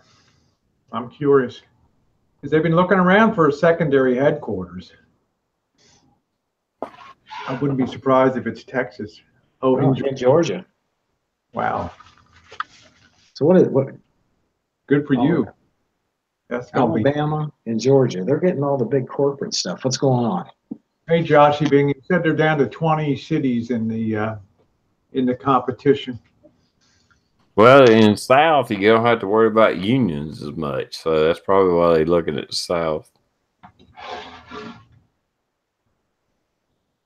Interesting. Georgia would be a good place. It's across the country from Seattle. Make a lot of sense. It's a good distribution hub. Yeah, Atlanta is a big airport city. Yeah. I mean, it's a big road city too. There's so many interstates coming into Atlanta. Linda thinks they're going to be like Baltimore, Washington, maybe around there in that corridor. Who knows? To be close to power. Who knows? All right, when Rosie gets done chewing, I want to ask her, what kind of pizza are you eating? Well, I made one last week on bikini baking, but this is something that's been sitting in the fridge for about a week or so. And TR pizzas get better with age. Yeah, all the spices get soaked in. That's it. All the spices, all that natural aromas from the fridge. So what you're saying is that was a pizza you made yourself? No, we already ate that one. This is one that was like from the day before. A friend comes over Thursday night. We usually have pizza, but then Friday I wanted to make a homemade pizza just to show people. So we had a little bit of a surplus of pizza around here, so I'm just kind of working down on the first one. The second one was destroyed in a day. We went through that one. So well, pizza does have most of the food groups, if not all of the food groups in it. So pizza is actually healthy. If you break it down, pizza is a healthy food. It is. It's got all your dairy. It's got your vegetables. It's got your carbs, meats. Yeah. So it's been a good week. I was going to ask Rosie. Okay, you went to the gun range. What gun does Rosie carry? The Beretta 92 FS, the standard Marine Corps issue, and it's interesting that the aluminum stuff fed like silk, but I kept getting jammed up on some of the brass and stuff. Still had the best day shooting I've had in probably ever, but we're going to have a little bit of gun cleaning. So we're going to try to get out there a little more often. But it's really bad out there. You know, Daniel, you're lucky. I don't know where you are, what state you're in. I'm reckoning maybe, are you down south or something like that? No, it is 5 degrees outside right now. Did you see how fast that cigarette lasted when I went out there? About 3 minutes. I was done. What area of the country are you in? North, Midwest? The heart of it all, Ohio. Okay, Ohio up there. So you probably have a little better gun laws. We only got one range, and it's kind of a crazy range. So it's really a very poor one. If you saw my video, I bitched and complained. 3 years we've been gone there. They just do a lousy job of running. Thank you, Saint. Saint said, nice choice. I love my Beretta. It's just got a great hand fit feel to it. Nice heavy trigger pull. It's one thing I don't like. I don't like a light trigger pull like the Glock. It's too light for me. So I like something I'm really chomping down on. Our laws are so great. The police are coming to my house tomorrow to shoot. There we go. Right off my back porch. How about that? That's great. That's freedom, brother. That's it. My son's going to shoot some duty pistols, and I'm going to show him what other pistols shoot like, and we're going to discuss a couple other things. TR's froze up. Yeah, Linda said, you know, it's weird. My shotguns don't handle aluminum ammo well. The shells won't eject unless they're brass. I got the exact opposite. My Beretta loves aluminum. It hates brass for some reason. It's got to be ultra clean to get the brass through. But if I'm running aluminum, bang, bang, bang, no worries at all. Strange.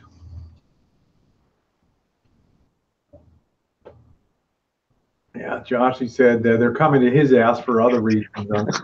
Yeah, they're coming to my house first. We're going to discuss what we're going to be doing at Josh's place.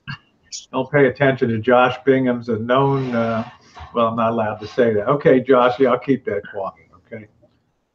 Oh, boy. I just got a guy I had making some holsters for me. I lucked out. I was able to go over there and pick them up today, and I got a bonus with the last holster he made me. So anybody out there with S2s or SPO1s, one holster runs them both. I think we might have lost TR. We're not even allowed to have holsters on our range. Ohio is an open carry state. Yeah, we're not. As long as, and also CCW. Bring it on. Yeah, it sucks. Well, Josh, he thinks I'm personally challenging him. No. I'm just glad my son is totally opposite of what I was at his age. We were on opposites. We were. It really sucks, Saint. It really sucks out here. It's disheartening. It really is.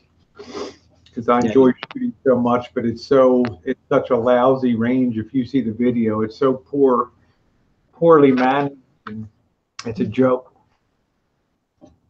No, out here I can shoot up to 675 yards.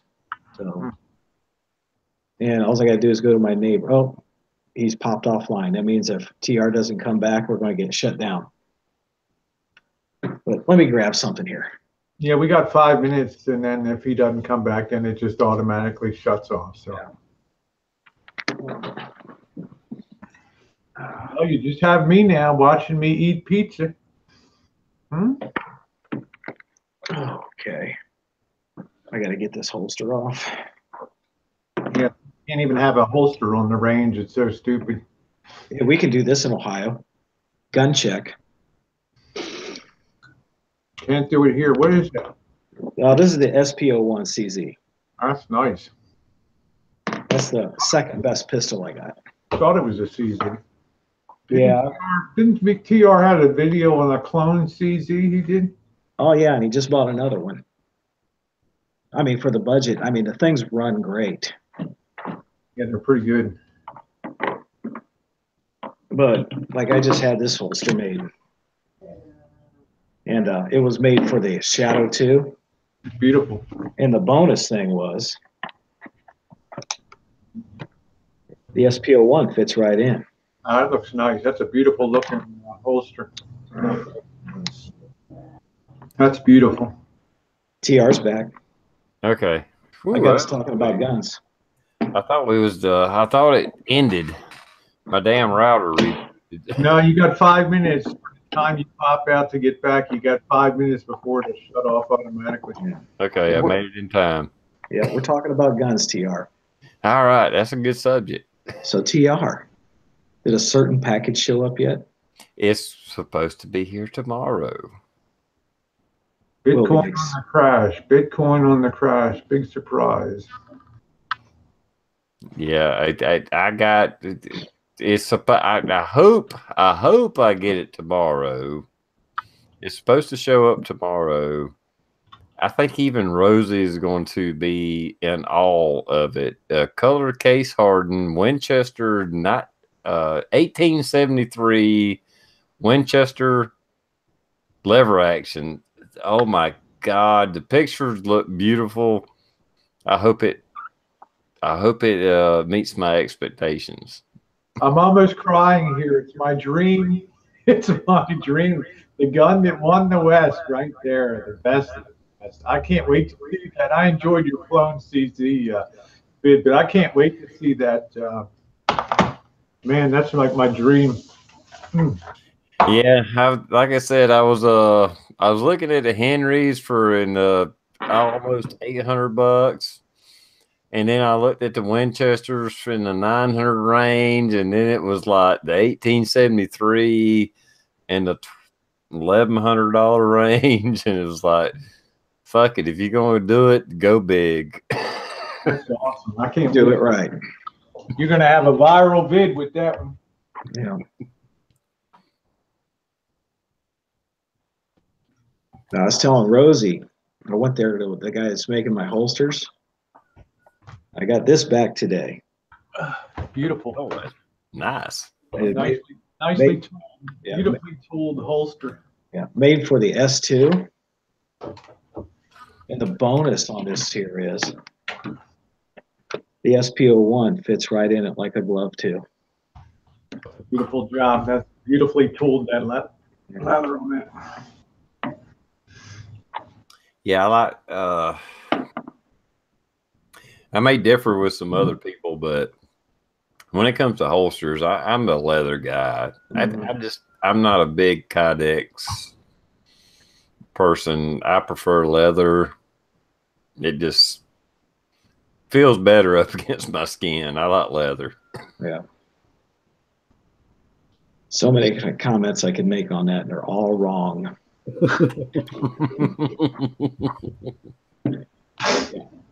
I gotta get it broke in, and I just clean these guns because tomorrow it's going to probably, I don't know, it's supposed to be up to 40, so that's a 35-degree temperature swing from tonight till tomorrow.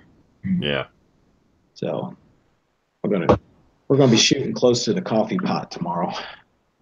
It's probably going to be like 70 or 80 where Rosie's at. I hope so tomorrow. I hope so. I was just 33 degrees this morning. I was at work at 5 a.m. this morning, 33 degrees. Woo! So Wow. it probably got up to 69, something like that today. So tomorrow, maybe, I hope. I'm no fan of winter, and I'm a crybaby, I guess, even though we don't get snow here. I just don't like cold weather. So, well, don't feel bad, Rosie. In South Carolina, it's too freaking cold here. here we go. I hate winter. I'm a skinny guy, and I hate winter time. Luckily, we only have about 3 months of it. If we had more than that, I would move further south. There you go.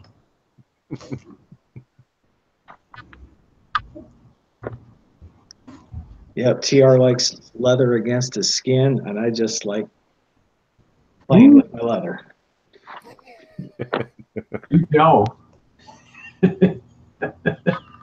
Yeah, TR, you better watch it, because if you do get hitched, it takes an average of 15 years to train your spouse correctly until they start buying guns too.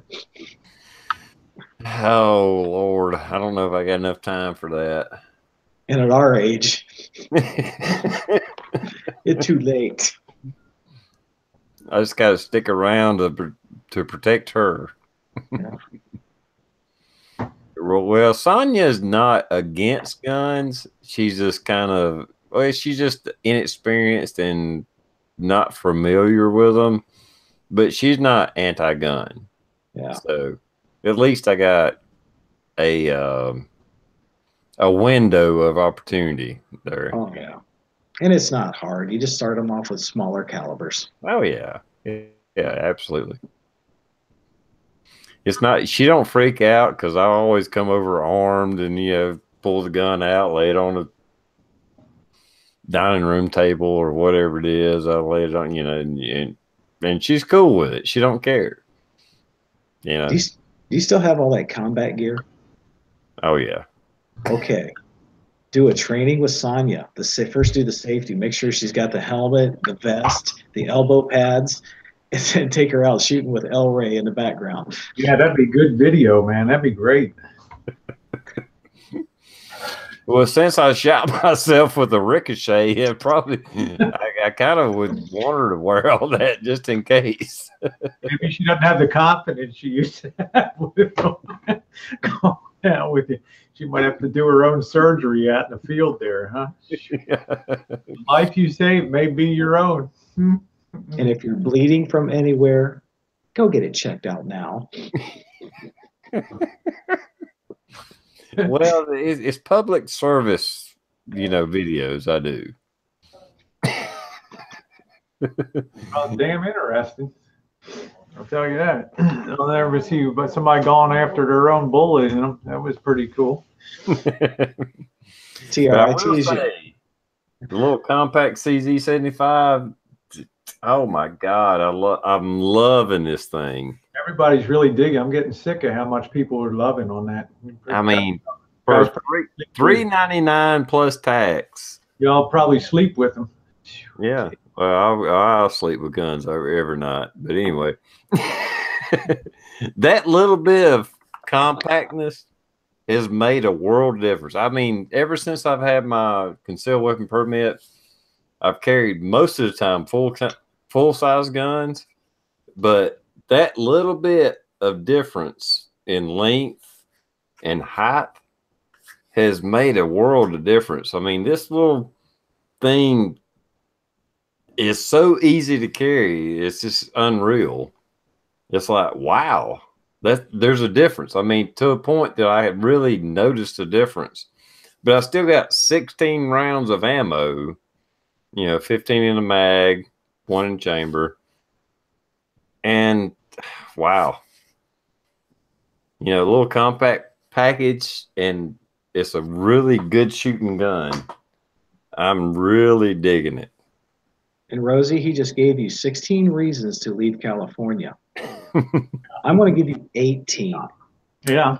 Okay. All of a sudden, I'm seeing everybody's CZs everywhere. I mean, it's like taking over everything on that. Yep. A lot of these channels, and I'm like, where in the hell did that come from? So okay, I'll check them out. As long as I can defend myself, then I'm ultimately happy. I'm not particularly worried about that, but I do enjoy shooting, but I don't like having all the restrictions put on me. That sucks. Well, this particular gun, I mean, they make different models, but this particular one, I mean, it's no, you can carry it like a Beretta. If you chamber around, the only difference is you have to manually lower the hammer. Don't have a decocker. I think they make versions of this that have a decocker. This particular version, if you chamber around, you would have to manually lower the hammer, and then the first shot's double action, single action after that, just like a Beretta 92. I'm impressed with the price because everybody seems to love it. It's a great price point for that. Yeah.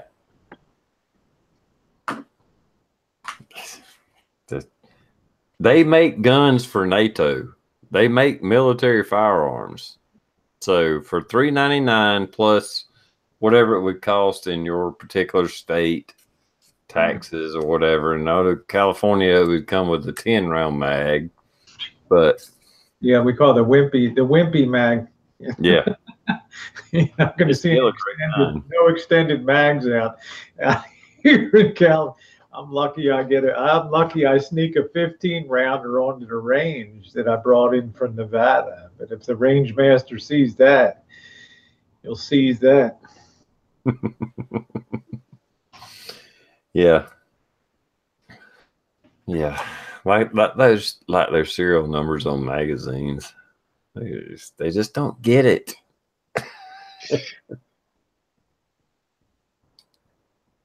All right, guys and girls. I've actually gone over 2 hours because I started earlier than I normally do. Because we presented the State of the Union address. But since it's been over 2 hours, we can go ahead and end this if it's okay with you and Rosie and Daniel. Sure. No. It was a good chat. Well, I like to keep it at a 2-hour mark just in case people want to watch it later. Which most of it was the State of the Union address, but anyway, I'll let you two do an outro. It was a short panel, my fault, but at the same time, bad timing. It was State of the Union, but I don't ever look at the calendar. I just do what I got to do. And I'll let Daniel do an outro. Go right ahead, man. This is Daniel coming from you from the great state of Ohio, and I'm out. There you go.